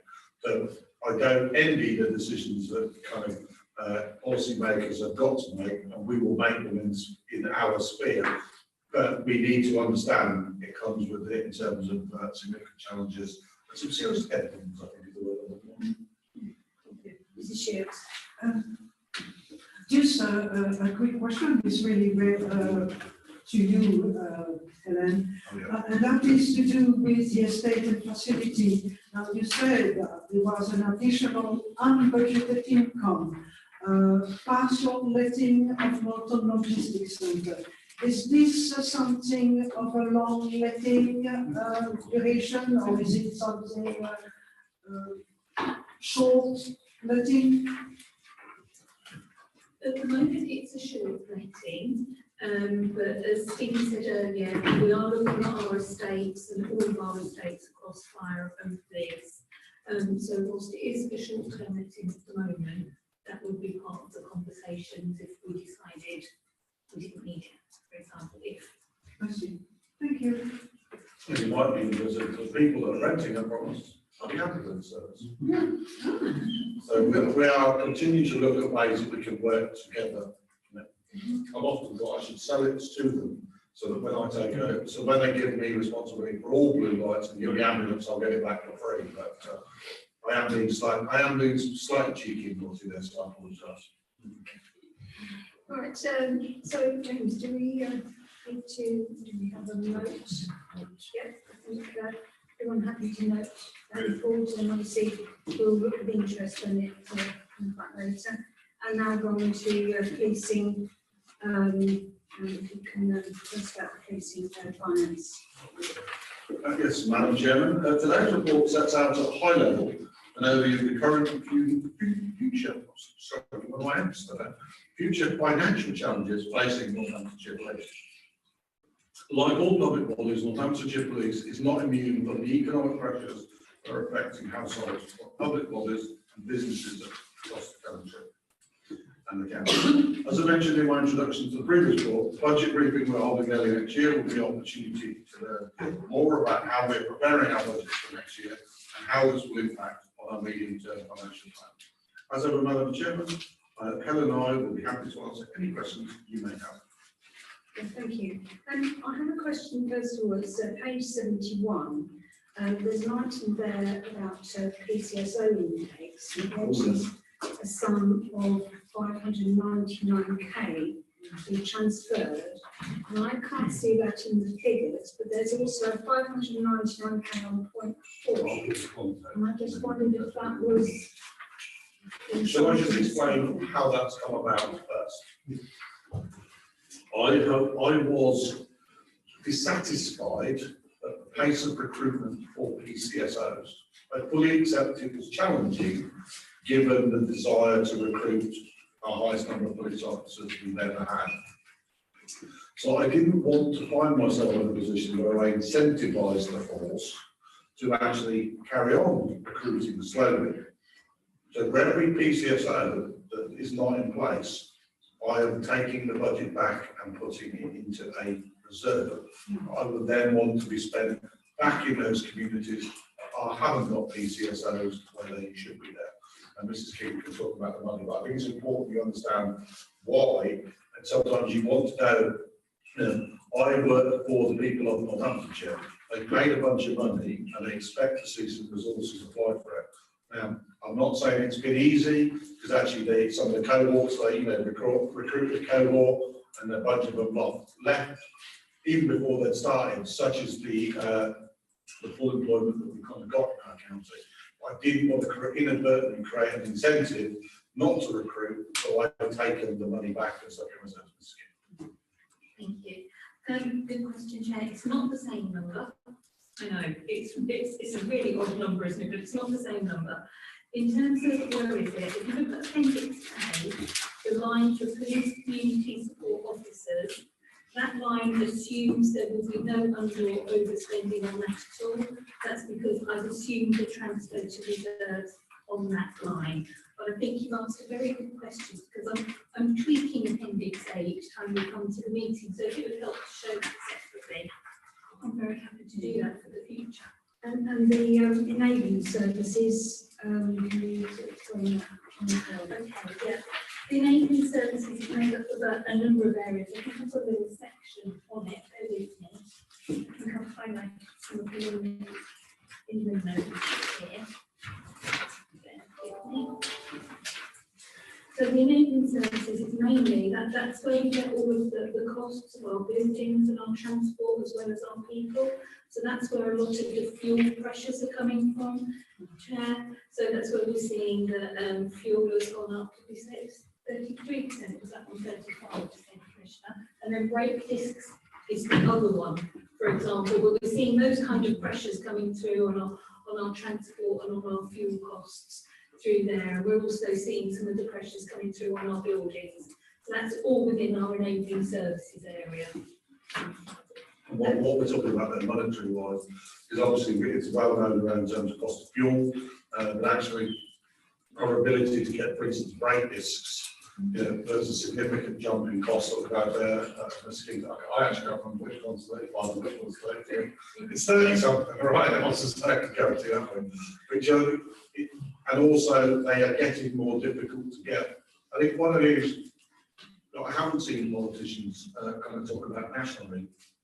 And starting to come into acknowledgement. There are genuinely still issues of supply from China. I think some of the kind of lockdown effects in terms of COVID is really affecting some of their ability to manufacture and supply.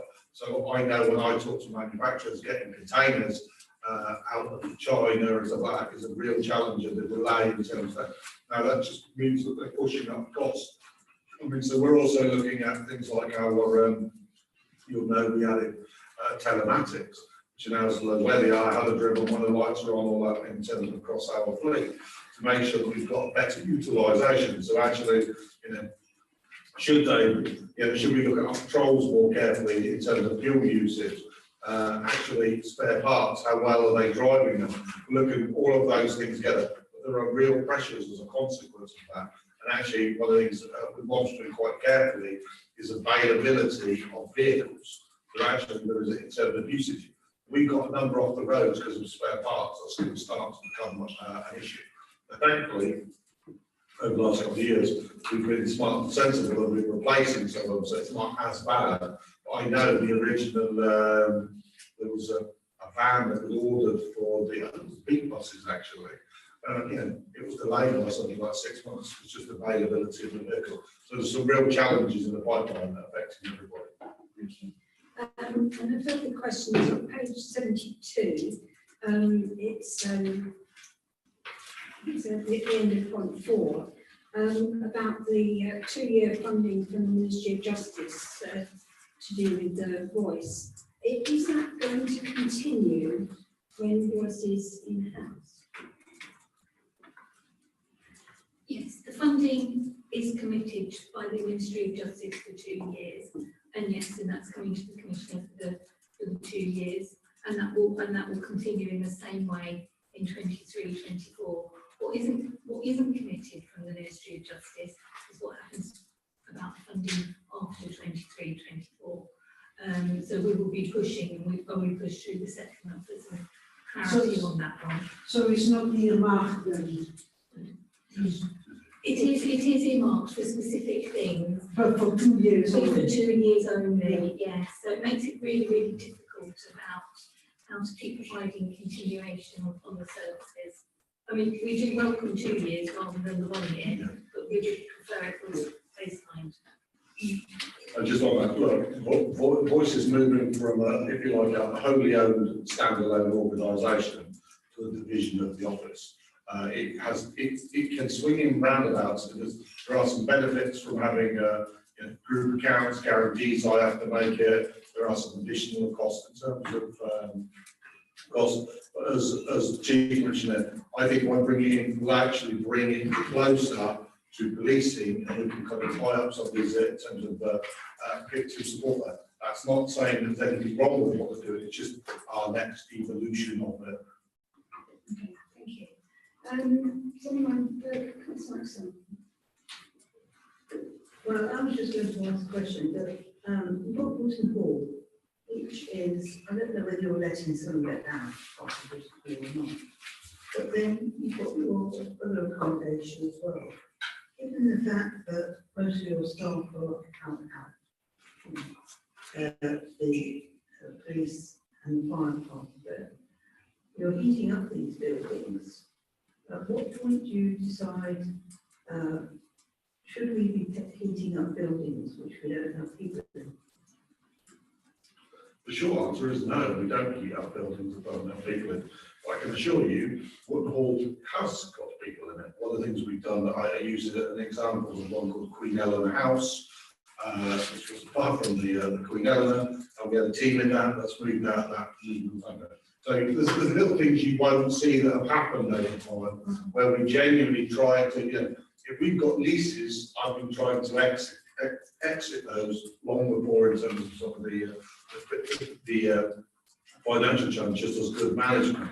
There's still more for us to continue to do. Wootton Hall, for instance, has the control room in it. Also, it's much more of a kind of an operational base these days, as more and more of enabling services has moved to Derby Close and Derby House. So we are looking at, and as part of this usage, all those things. But there is also it is an older building in terms of Wootton Hall, but actually is also not as efficient as, for instance, so we're also looking at auras than that. So we're looking at those sorts of things as well. Like I said, we're probably, sadly, we're doing it at the right time, but like all things, you wish you'd have done some of these things earlier.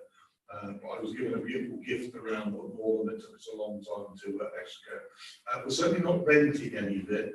There might be some confusion, of course, the land out front, and because there's a school on the land at the end, we have a firearms range up there. So we will continue to look. I think one of the things we will still be looking at, of course, I might put it this way, the benefits of COVID is actually the ability to kind of remote working, and how we can kind of combine that. But I think there's also some challenges. I mean, genuinely, there's some worry from a government point of view about kind of energy usage, and will they be asking for people to kind of turn off power and things like that? And I believe that's something we can talk about this week. I know the LRF is engaged in conversations to make sure and what some of the implications that might or might not mean. Which might mean that you've got to put them in the building because actually their home has been shut down. Now, in fairness, our laptops have got power for to make sure that they've got power, but they've also got the ability to have their own cellular communication rather than kind of Wi-Fi. If your power's off, you can't do that. So there's lots of other kind of implications that the state review is looking at all those things. Can I just ask me a question? Looking at Wembley Police Station, I see it's actually opened up at certain parts of the day for the public to go in and ask questions. Is that going to be expanded, or is that going to be left as it is? I'm not sure that it's neither going to be expanded or diminished. It's something they're doing, seeing how it works. One of the things we've been doing is we continually, can't say that, monitor how much our buildings are used, whether that be from a council point of view. Our general perception would be, like if you take the cube or whatever, I prefer that, if you like, our front counters are in places where other people are. So, in other words, I'd rather, like I said, in the Guildhall, in thingy, we would want to continue to look at those. But I will start with your hair as well. Nothing is off the table in terms of I've asked them with a blank piece of paper to say to me, well, what does our estate future look like? And actually have a really, really good look at it. Take the time and let's not make any knee-jerk ones, just try and do it right in the future. And I would prefer to see, as I said before, I prefer to see if you've got things like, at some point we will need a new controller, we need a new command and control, as it's then come down. Wouldn't it be better if we could have a space that we could share? Wouldn't it be great if you could dial one place in Northamptonshire, and you would actually get service. Now, it doesn't mean they can't be connected. Those are the things because we can better serve the people we serve. Have you got a timescale on the estates? I've given them some diagram over the next 6 months, really. It needs to be put on a ball moment, but it can't go much beyond that because some decisions will need to make around it. And as to, you know, if I take the, sounds terrible, but there are some, you know, with an economic downturn, might present the right, and I'm not, there are other car places and things. Let's say, you know, Quick Trip went out of business tomorrow. That might just be the building I need for my fleet, if you know what I mean. So I remain ready to look for alternatives and remain committed to it, but also I'm real keen to make sure in all these cases we get the right building. Yes, this is a question for either the Commissioner or Helen, whoever prefer to answer to the question. It's to do with your commissioning and delivering budget, the cost of the overspend of 433. Could you give me some explanation of this, please? Thank you. Absolutely. And I've changed the format around slightly on this appendix because those costs relate to the extra, choose the first one, sorry. We had extra money from the Ministry of Justice, extra grants for 2 years to specifically give to voice and to other DV and sexual violence charities. So we've had 422,000 worth of extra grant. That's the line below it. Yeah. We've spent all of that £422,000 extra grant and a little bit more from our own services on those grants to those organisations. So there's organisations, I won't have them all, such as RISE, NDAS, EVE, I've probably missed some. You're not doing enough. It's on those. Yes, for those specific things. So they're for those 2 year purposes. So if it is an overspend against the budget, we've got extra money as a result for that. Thank you, Helen. It's funny you answer that because me and Mrs. King were having a debate about how we should. It's an overspend against the budget. It's not an overspend. No. So I've tweaked the format because previously I used to net them off together. Yes. So it looked like we put less in victims and witnesses, and the Commissioner quite rightly challenged me and said, I spend more than that. So I'm showing you separately now, but it does mean rise to the question. No, thank you very much for the clarification. In fact, the way you displayed it, they explained it very well. Thank you. Just before we go on to another question, just wonder if you could explain about we've got the early intervention and youth provision, which is unspent due to the staff vacancies. Are you still comfortable about the level of service being provided for staffing? Yeah, the majority of the vacancies are actually additional posts rather than the current rate structure. So we have actually identified we have significantly more demand than our original team was able to cope with, and we are looking to recruit additional posts. Those posts were put into the budget this year, but because of delays in recruiting, we haven't recruited to them. Hence, there is an underspend as a result of vacancy factor. But we do still have a very solid team, and actually, considering the nature of the work we have, we actually have relatively low churn in our staffing. Thank you. Just so a quick to let you know. Commissioner, come back first. Yeah, I was going to ask you, does it mean that by the end of the year, in March, your budget then will be fully met? Highly unlikely, if I'm being honest.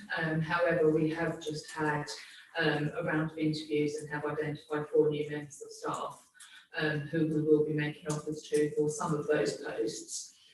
So some of them will be filled. We don't expect the underspend to be as large as it currently is, but there will still be an underspend to be interviewed. Thank you. Which I don't mind because I like taking that back to reserves, don't I, Mrs. King? there was a delay in recruitment, but also one of the things that you identified is how we can bring the ACE team and the youth workers closer together. So there was a consultation and restructuring meeting there that meant you couldn't go out to recruit. It was a slight delay. The other one is these are specialist roles and they're not easy also to recruit to. And we've got to make sure that we kind of get, we've got to get the right individuals in this way because they deal with some of our most vulnerable in society. So it's really important, we want to fill them. I'd ask you to remember when we're looking at next year's budget and it looks like it was an increase, probably isn't, it's just we're actually going to spend what we should have spent this year. But to be honest, the fact that we've got what we spend and we're keeping them, given some of the uncertainties that we've got, is money we're going to need and will help cushion us because we have been sensible with our reserves. We've not wasted money and flipped it away. So actually, particularly from a police point of view, you know, we can deal with some of the temporary cash problems that we're going to have over the next thing. If inflation stayed at 10% for a number of years, then that will cause us an enormous problem, as it would for everybody. But if it continues with it, we've got never quite enough finances, Kim, but I was to say, and as you remind me, you can only spend those reserves once. I've learned that. I was just going to ask a question then. If you're looking at the budget, how are you going to connect more with villages? Because at the present moment, villages seem to be left out. They are, whereas you've actually opened up Wellingborough police station, I think that's good. But I'm thinking about villages all the way up to Wilmington. You know, how do they actually, how do you connect with them? In some of them would like to speak to a person, not just phone up, but actually speak about a particular problem in the village or whatever it may be. How do you see that in the future, given your budget restraints? You'll turn it off. Yes. I'm so glad you asked me that, because it's I bought 2 neighbourhood buses, the meat buses. And if the chief was there, I would smile at him because I'm frustrated about how well Northamptonshire Police has utilised those assets. So one of the things that was quite important to me as part of our neighbourhood offering in terms of visibility, we will never be able to have police stations in every community that you want. At the end of the day, if you like, the long-term one is you have small, if you like, you have bigger buildings and you have less of them. So the critical piece is I want to see, and I'm prepared to pay extra for it, a regular programme that particularly in more rural or communities that have got no representation, that actually they're there, you know, if it, you know, handle, put farmers on the farmers market day on Saturday afternoon, make sure it's there between, I don't know the time, so between 1 and 3, Brantley, which is why we've got 2 of them to deploy, and we haven't used those well enough. I now have coming to me a plan that addresses that, and I'm like, if I need, I know we talked a little bit about volunteers, I reckon I've got some retired police officers who'd love to drive those around so that the PCSO can go and they stay in their community on those rounds. So there is part of it. The other 2 parts of it, the reason I'm being a horrible commissioner and withhold the money from the hard-working chief constable is that until he recruits up, he ain't getting his toys back on that money, that 600,000 for his PCSO. So I now have a plan that says, right, I'm going to have more PCSO. So I'll be properly back to establishment. You mentioned, for instance, Earthing Road, I'd like to sponsor one. I'll get you one now because they're going out to make sure they're recruitment. Because their PCSO is an important part of it. Let's not also forget, we have trebled the size of the neighbourhood team, and we are not quite complete yet for the uplift that we need to do. So it is part of it, and fundamentally as I work with the chief on the next 5 years, is actually a bit of embedding the neighbourhood work, because in the end, that's how we've done it. One of the we talked about recently in terms of longer term thing, one of the most successful forces in the country is actually homicide. One of the things that they've done, and they've proved it, which helps all of us, is that the reason I use them, we're following a similar trajectory and we'll work on without their budget. But actually that connection with neighbourhoods and community is the solid bit that we need to make sure. All the stuff the chief kind of talked about before, that will wither on the vine unless we get that bit right. So that solid bit and embedded with communities for that. So actually, Peak Bus is part of it, PCSOs are involved, and the neighbourhood planners it. If you like, that along with the cultural force is the bit that takes us to good enough family. Thank you. Thank you. Mr. Shields. Again, this is a question for Helen specifically. What's the situation with your reserve? Is your reserve still into an acceptable level? Thank you. It's never too high for Mrs. B. But it's acceptable. We're in keeping with our reserve strategy. We are quite healthy. We will be updating and reviewing the reserve strategy as part of the next budget, so that actually comes to you in full, isn't it? I know, Mr. Shields, because you also asked me a question on it. It comes in full every February to you for police and for fire. They're looking quite healthy, but we do expect that we are going to have to dip into them, as we put out in both of these reports this year, because that's what the reserves are there for. Those uncertain times, those cost pressures that are way above what we've budgeted. But then we would want to build them up again over time. But they are okay at this point in time, and they support managing our risk and providing some investment and being there to smooth situations if we need them. You will give us a detail of that in due course, as you always do every year. Thank you. Yes, you will have a reserve strategy for fire and police. So, anyone else any queries? Otherwise, I think we make that report and we will be interested to the budget workshop. Just that great. Okay, we'll go on to the next item then, which is a verbal update by the Commissioner about the appointment of Chief Constable. Can I first of all thank you for everyone on there, and in terms of from what I'm about to say, you'll understand why this will come as a verbal because there's implications for what I'm allowed to say. So thank you, James, Stuart, Nikki, and the monitoring officer for trying to find a way that we can get this on without getting the public domain until I say what I need to say. So, Madam Chairman, the appointment of the Chief Constable, as the panel will be aware, is one of the most important decisions PSSC has to make. This is also a decision which the panel plays a vital role.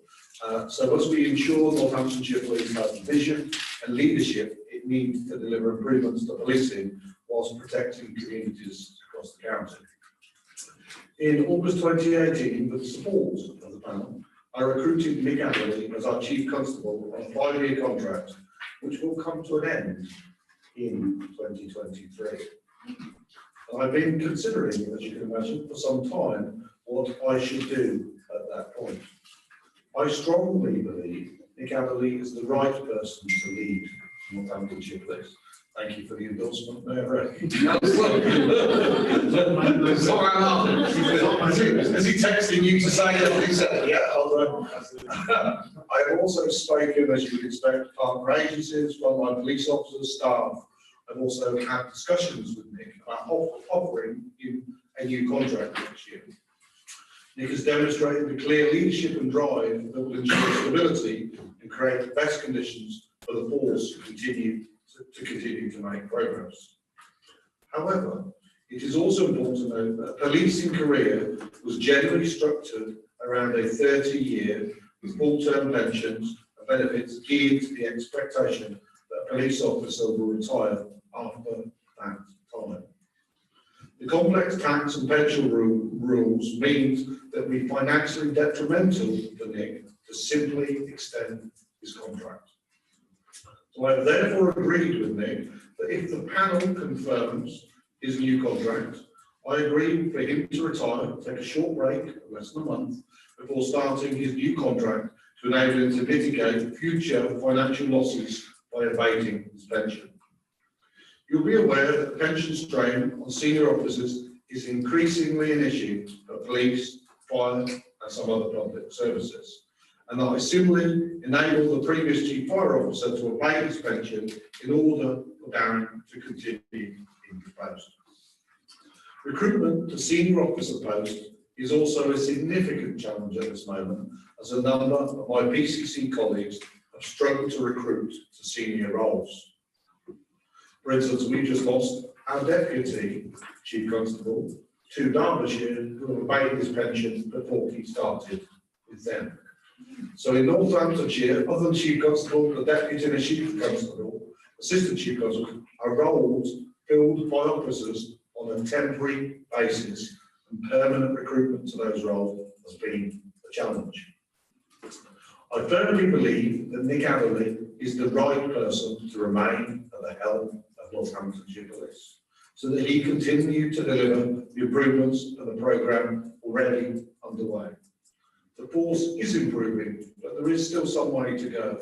Nick has clear plans that will improve policing across the board, strengthening those links between neighbourhood teams and the people that they serve as an expert, better crime fighting and arresting more offenders. I believe those plans for better policing in Northamptonshire will be carried through if we keep up the momentum. I believe Nick is the best person to lead the force through the challenging circumstances we'll face. I will obviously hold him to account to ensure how well he does that.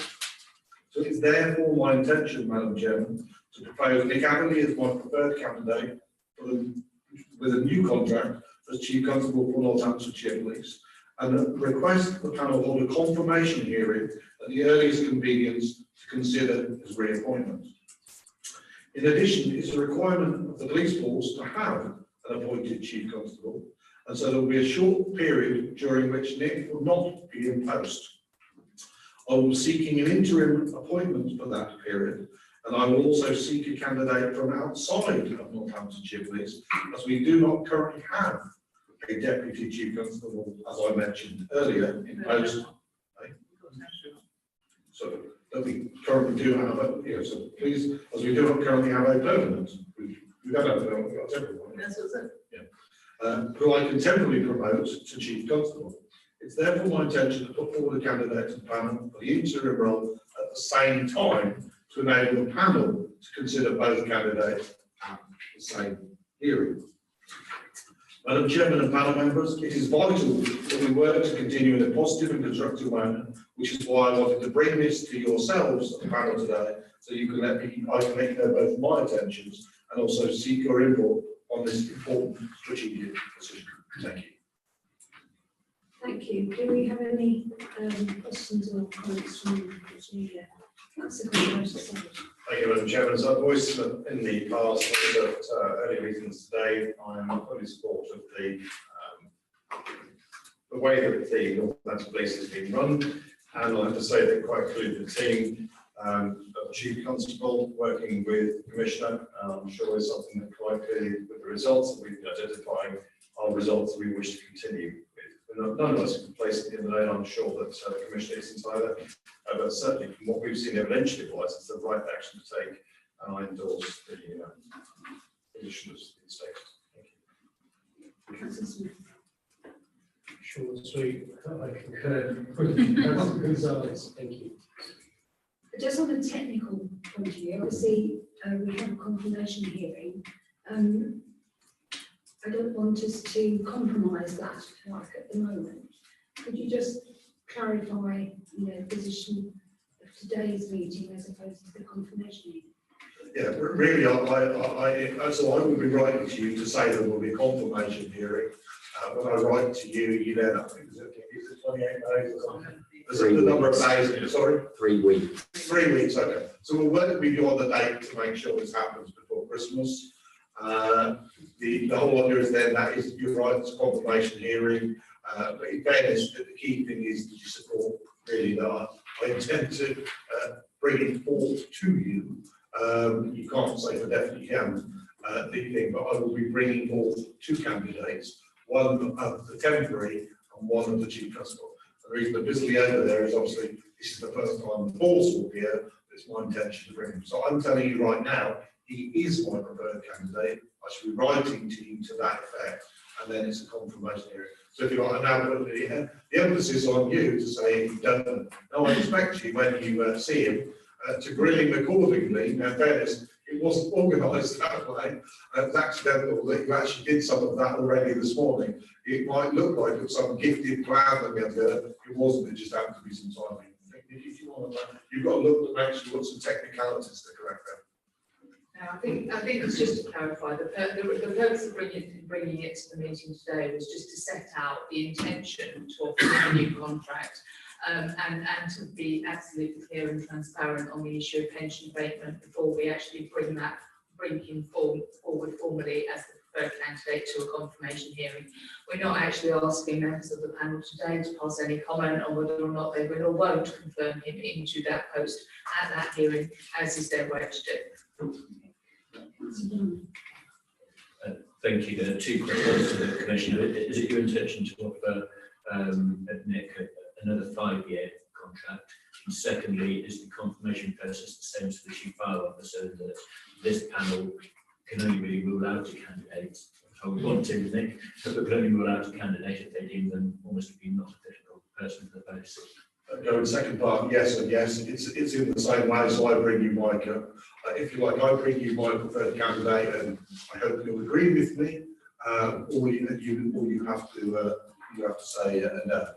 No, the contract I'm actually offering is for 2.5 years with the option for further on that. There's several reasons for that. Nick doesn't know how he will feel. I might not be the commissioner in 18 months' time. So actually, you've kind of got to take those kind of ingredients in. So I wouldn't wish to tie anyone's hands in the future. We're quite comfortable with that in terms of what it means for Nick. It means we get protected. Otherwise, we potentially create an absurd incentive. There are a number of forces looking for a chief constable. Now, me and Nick have some very difficult and robust conversations, and it might look like and as a consequence of that, we both move things forward. But actually, there would be nothing stopping him applying for, except the Chief Constable not to just gone in terms of the West Midlands. We made some commitments to one another about what's he done. The job isn't finished yet, as you can see from the presentation. Genuine progress has been made. And I will be holding him to account to make sure he continues to deliver on it. But I genuinely believe the firm foundations are in there of where I think, and as I said, and I don't want anyone to muddy this, and I want to be really clear in my words. I firmly believe and unreservedly commend him to you as the Chief Constable. I'm not doing it. He's helping to support us. So if I didn't, it would be challenging to recruit. I don't worry that he could get another job tomorrow and he would go and be a Chief Constable somewhere else, and as a consequence, we're rated. And then the other bit we actually do that for every other rank across policing. And we do it in fire at all ranks. It's just not been done here in Northamptonshire. I'm not sure it's done anywhere in terms of abatement. Oh, Gloucestershire, I've done it. But it's an important decision, and that's why I wanted to bring it to you all. But it's not because I don't think we can recruit. I think we could. I think we got the best man, and why would I go out looking for one? So do I take it that the terms and conditions which he's under now will continue? Yeah, I'm actually allowed to adjust his pay, so that there will be there's a band that's in it. He won't quite be at the top of his band, but there'll be an adjustment because it was set years ago, and you can only, as a commissioner, you can only touch his pay on appointment. I couldn't. He's done well. I couldn't suddenly have gone, this will performance will effect. That's not open to us. There's only an opportunity. So he stays within a band, he gets a slight, I'm not sure he's actually going to get any money with what's happening in terms of tax these days. He'd probably be better off if nothing else, because his pension will then be frozen. He doesn't get to take it. It's frozen. It will stop him having to pay tax. It's one of the unintended consequences. And I genuinely think it wasn't intended with it. It's not, and the government are probably going to deal with it, because I've spoken to the Home Secretary directly about it. They put this upper limit on what pension pots could be. Now, I'm not actually sure those pots are real in terms of the public sector, but the perception about them. And this isn't just about you. This is going all the way down. I think it's even starting to affect people at the superintendent level. So people get to the 30 years and they're going off to do something well. I mean, I went to a retirement one last week, and then actually fantastic superintendent, who I wish we'd still got, you know, just become the head of security for Formula One, which is great. But you know what? Doesn't help the residents here. We trained him, all that. He's gone off for a pension point of view, and I said he can do the same. So I want to make sure that we retain. They will need to raise the lifetime limit, or it starts to kind of go down, because it inadvertently starts to see people's pensions go down, and it incentivises them to either move for no reason or just go and do something else. And that is actually a real issue for all public sector services. And they've made a difference to it for consultants, I think, in the NHS. But there needs to be also, it was supposed to catch flaming bankers who were topping up their pension for a stupid amount of money. It wasn't it wasn't there to stop publicly, you know, leaders of public services who are doing a good job to get penalised for staying in service for.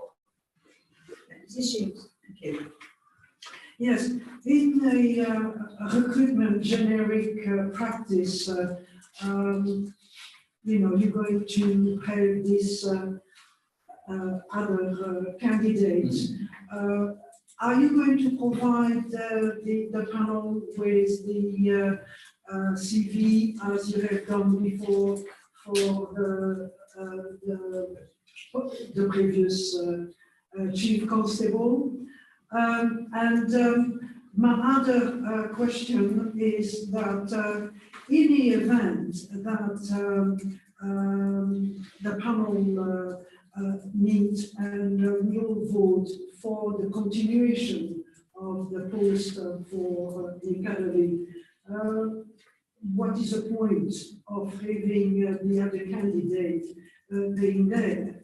And then, of course, you're looking at the third aspect, the cost of having that person temporarily being there, because you have made yourself quite clear about your position vis-à-vis of the quality of the chief constable. As far as I'm concerned, I feel quite reassured of his presentation of facts and figures to have him to continue his journey of improvement.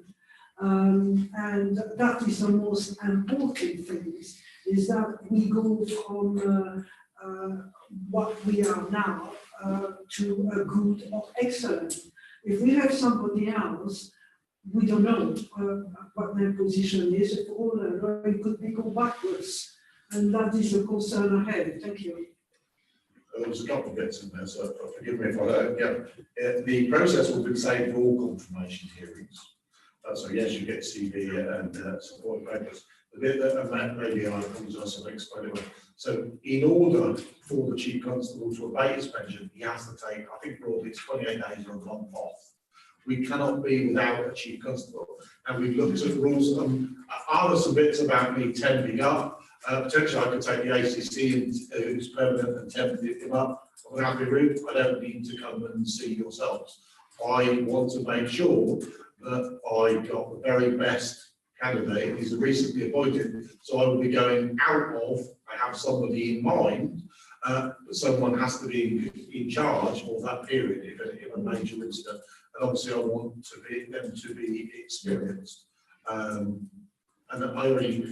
you'll be pleased with my choice. That's a bit arrogant, wasn't it? But I think you will. Well, sorry, I didn't see. Thank you, Commissioner. We've been listening to that and it's quite encouraging, okay? And at the same time, can I assume, or should I assume, that the Chief Constable is agreeable to what's been suggested? You'll be pleased to know, yes, he is. So I'm going to say yes. And I think that's an important bit. Yeah, I think this was a very constructive conversation. I want him to continue as Chief Constable.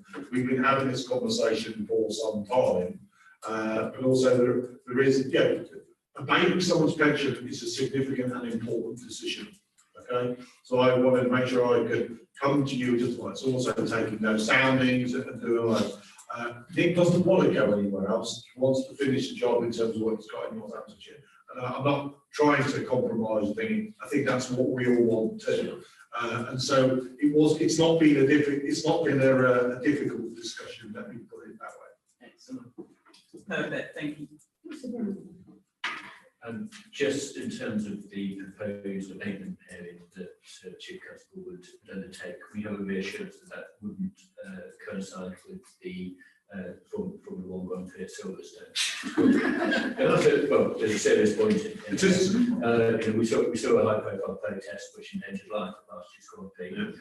It's probably the most major policing operation in Northamptonshire on an annual basis, I would argue. So I think there's an important case to be made for having the experienced head in charge of the operation and having the continuity that the current Chief Constable will bring on that weekend. There's 2 points I'll make to that. Personally, I can say yes, it won't be because the time we're talking about, depending on the confirmation period, so that we're talking in a February, March time frame is what we're aiming at to be the case. But also to be fair to Nick, whilst he has overall, we also let's not pretend we don't have some very serious and really good people who actually run it. And there's a good reason why Northamptonshire Police is a great performance at the Silverstone Grand Prix is probably why Formula One appointed the aforementioned guy earlier as their head. We have, and what the bits I kind of want to just emphasise underneath it, for Nick, there's still some stretch targets. I don't want to see any requires improvements or inadequates when the HMRC next come in. I may be interested in adequates, goods, and outstandings. So I want to be really clear about what we're looking for there, and also the other bit is to make sure that there is some challenges in recruitment across the totality of policing. In the same challenge that I've given the Chief Fire Officer, is I want them to put a team in place that is there to ensure that when we get to those objectives set around good and adequate, that they are maintained. I don't want to tie the hands of any myself or any future commissioner, but actually that we've got genuine talent that's been nurtured and there is some continuity that's coming on and through. And so that's both in the objective for Chief Fire Officer and also for Chief Constable, to make sure that we've got that and we're kind of growing our own people. And there will still be a process and can still be open to it, but actually we've done our very best to make sure that we've got the best people for us. Well, I think we've had quite a good area, and I'm personally happy for that process to go ahead. Do we need to propose and second that, James? Sorry, propose and second what? We're happy with the process that the Commissioner's recommended that he's going to do. Well, I think there are, in a sense, 2 elements of this. When the Commissioner is proposing to make an appointment to a Chief Constable position, then that creates the need for the panel to carry out a confirmation hearing. That is what the Commissioner has said as his intention. Therefore, in a sense, the confirmation hearing happens automatically, and in accordance with the set process, the panel will take a view about the appointability of the candidate, or as it sounds, candidates brought before it.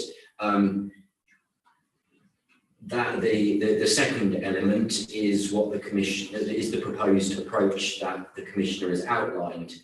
If the panel wanted to take a view on that, then it could, but there is no need for the panel to express a view, whether it thinks that's express any view on that whatsoever, if it chooses not to. The confirmation hearing element of it must happen. Whether the panel expresses an opinion on the approach the Commissioner is proposing to take is entirely open for the panel to choose to do so or choose not to do so. Well, we've had a couple of people that have said they're very supportive of it. I'm personally supportive of it. I haven't heard any contrary opinions, just sort of clarifications and checking the process, etc. So I take it that the panel in general is supportive of your intention to bring a confirmation hearing. Agreed. Full, like, Oh, but that will happen anyway, sorry. no, sorry, Chair.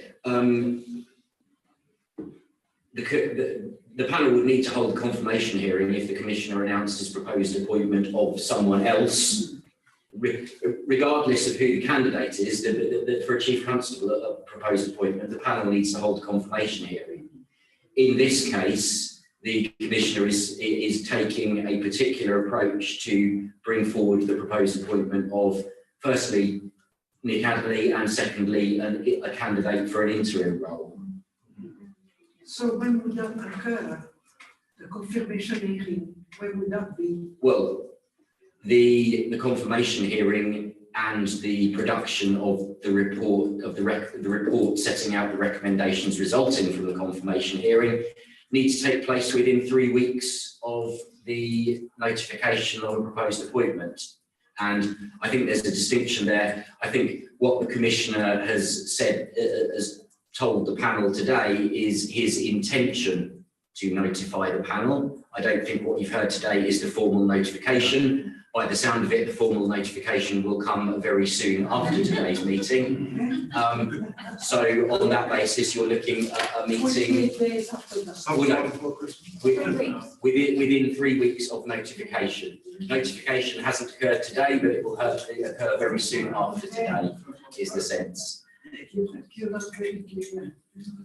Can I just add one small point? I mean, because I recognise that, just to be clear, you mentioned in terms of monetary and the other bit, for the time that Chief Constable is off, I'm only paying for one Chief Constable, all right?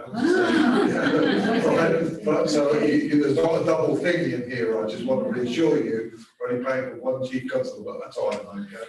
You'll be pleased to know that the candidate I have in mind, I've sought Nick's counsel on, because in some sense, whilst I am the one that legally has the appointment, I wanted to make sure that he had his support as someone who take care of him, because you're right, you could do a lot of damage in 1 month if you're not careful. So we had that. All right.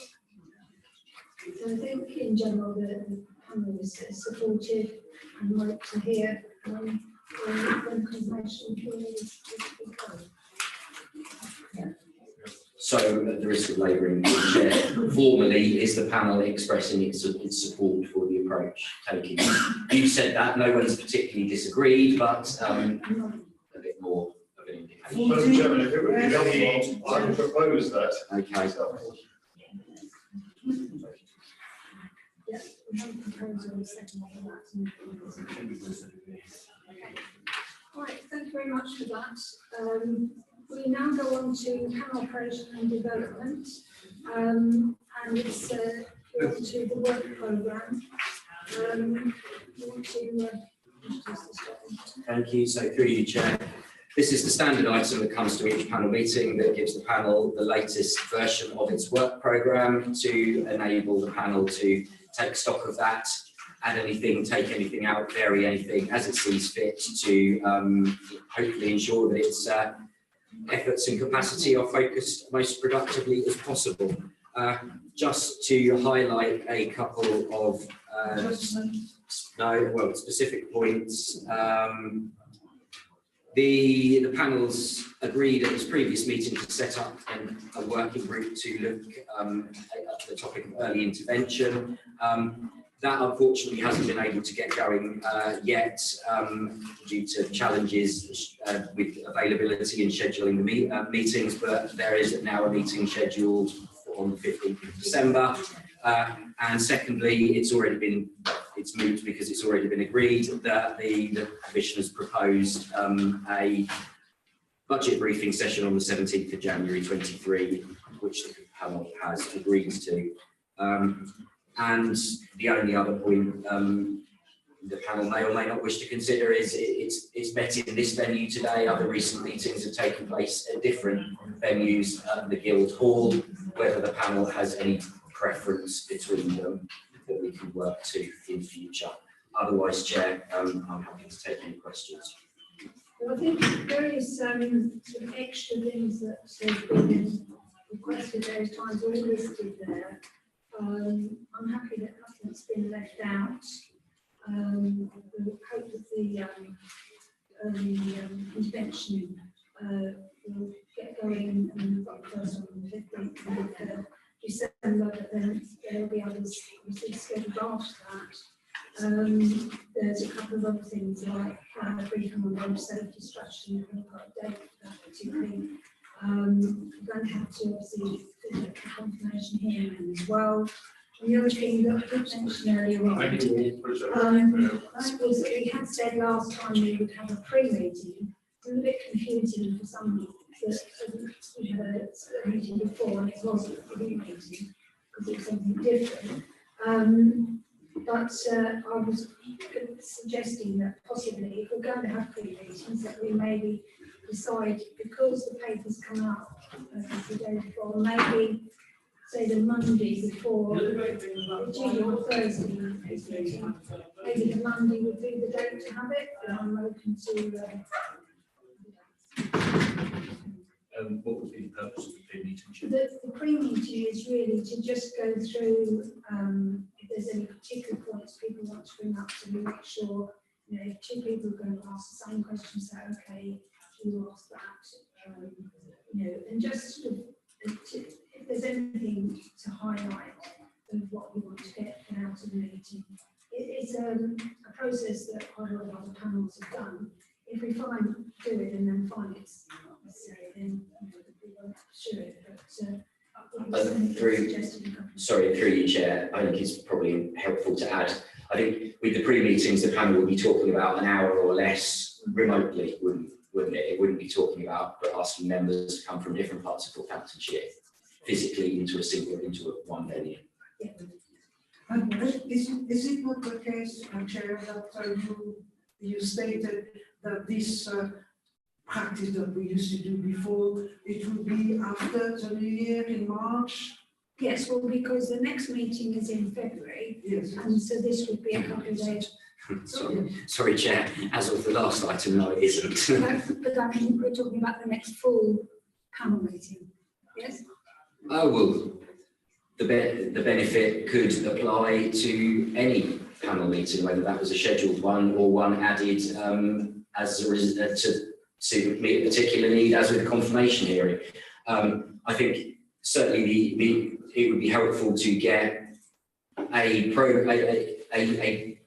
advanced programme of pre-meetings linked to the advanced programme of formal meetings. And so if a panel meeting was added at shorter notice, then you might have to add a pre-meeting at shorter notice, which would be more challenging.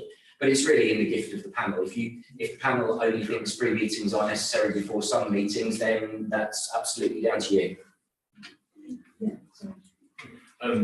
Chair, if I may, I think a more fruitful approach may be to collate views in writing ahead of the meeting, rather than ask all members of the panel to find space in their diaries for another hour of time. And I know that all three West Northampton members on here today have very, very busy diaries. To find another hour in a month, so that we can all dedicate concurrently, but it is going to be a challenge. I think there'd be a massive duplication in personally identity as an appropriate use of time. well, Sorry. Just a minute, sorry. So, thank you, Madam Chairman. I think it's very clear that there are matters that perhaps require separate meetings or separate discussion topics.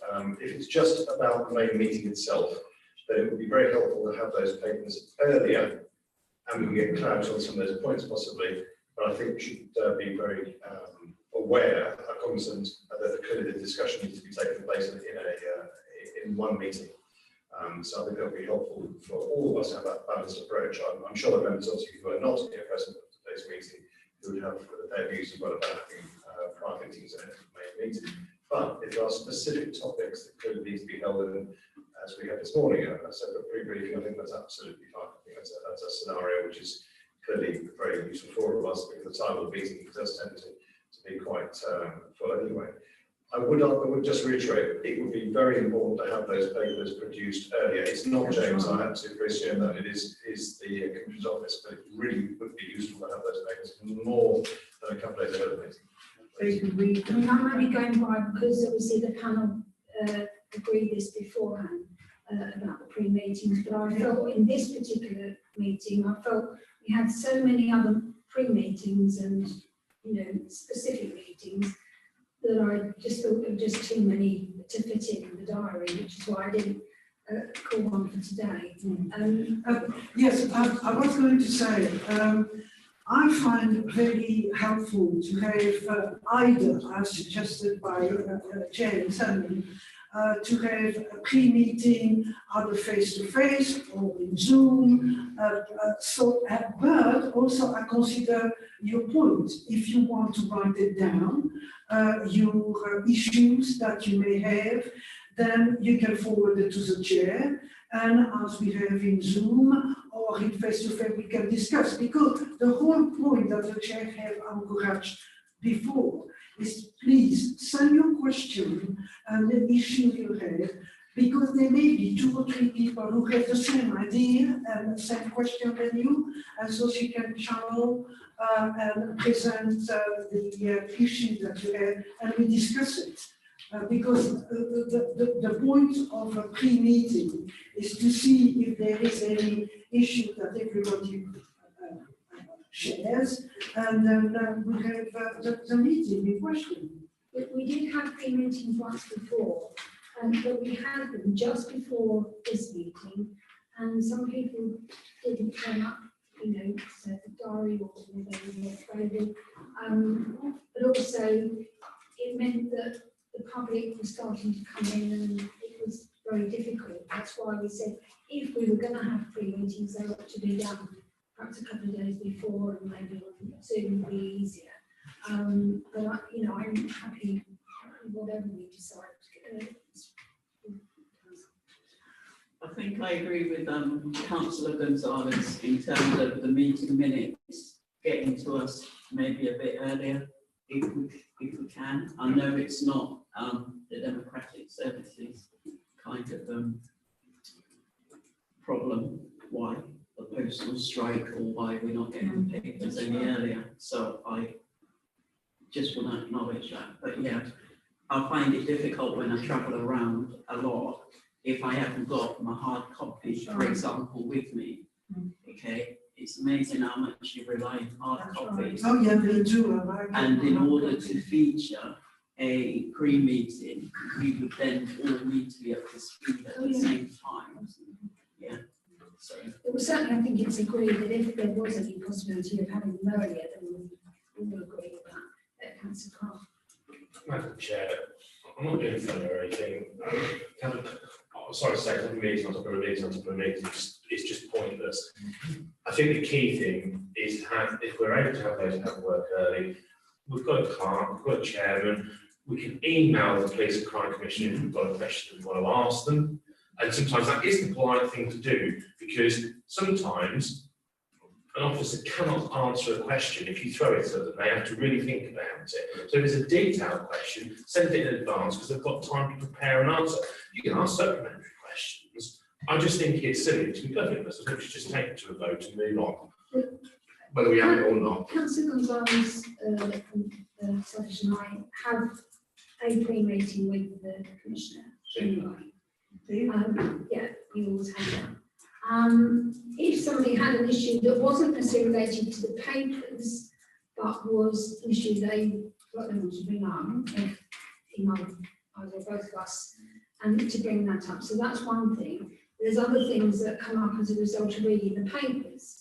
And I agree, perhaps the idea would be to just email if I think this is an issue, I think you should bring this up, or have this question, and you know, it just making me and Councillor aware of that, and sort of saying, well, look, somebody else has that question as well. Agreed. In advance. Well, I was just going to say, I mean, like for instance, the police issue only came up last week, you know, down in London, and it's very serious what's been going on. But of course, we don't know what's going on here either. And I think it's something that was serious enough to actually bring up. Oh, we're not saying that you shouldn't bring things up anyway, No, because what I'm there's saying, things that yeah. happen at the last minute, They do. or that only just occurred to you, or that should have because of something else somebody said.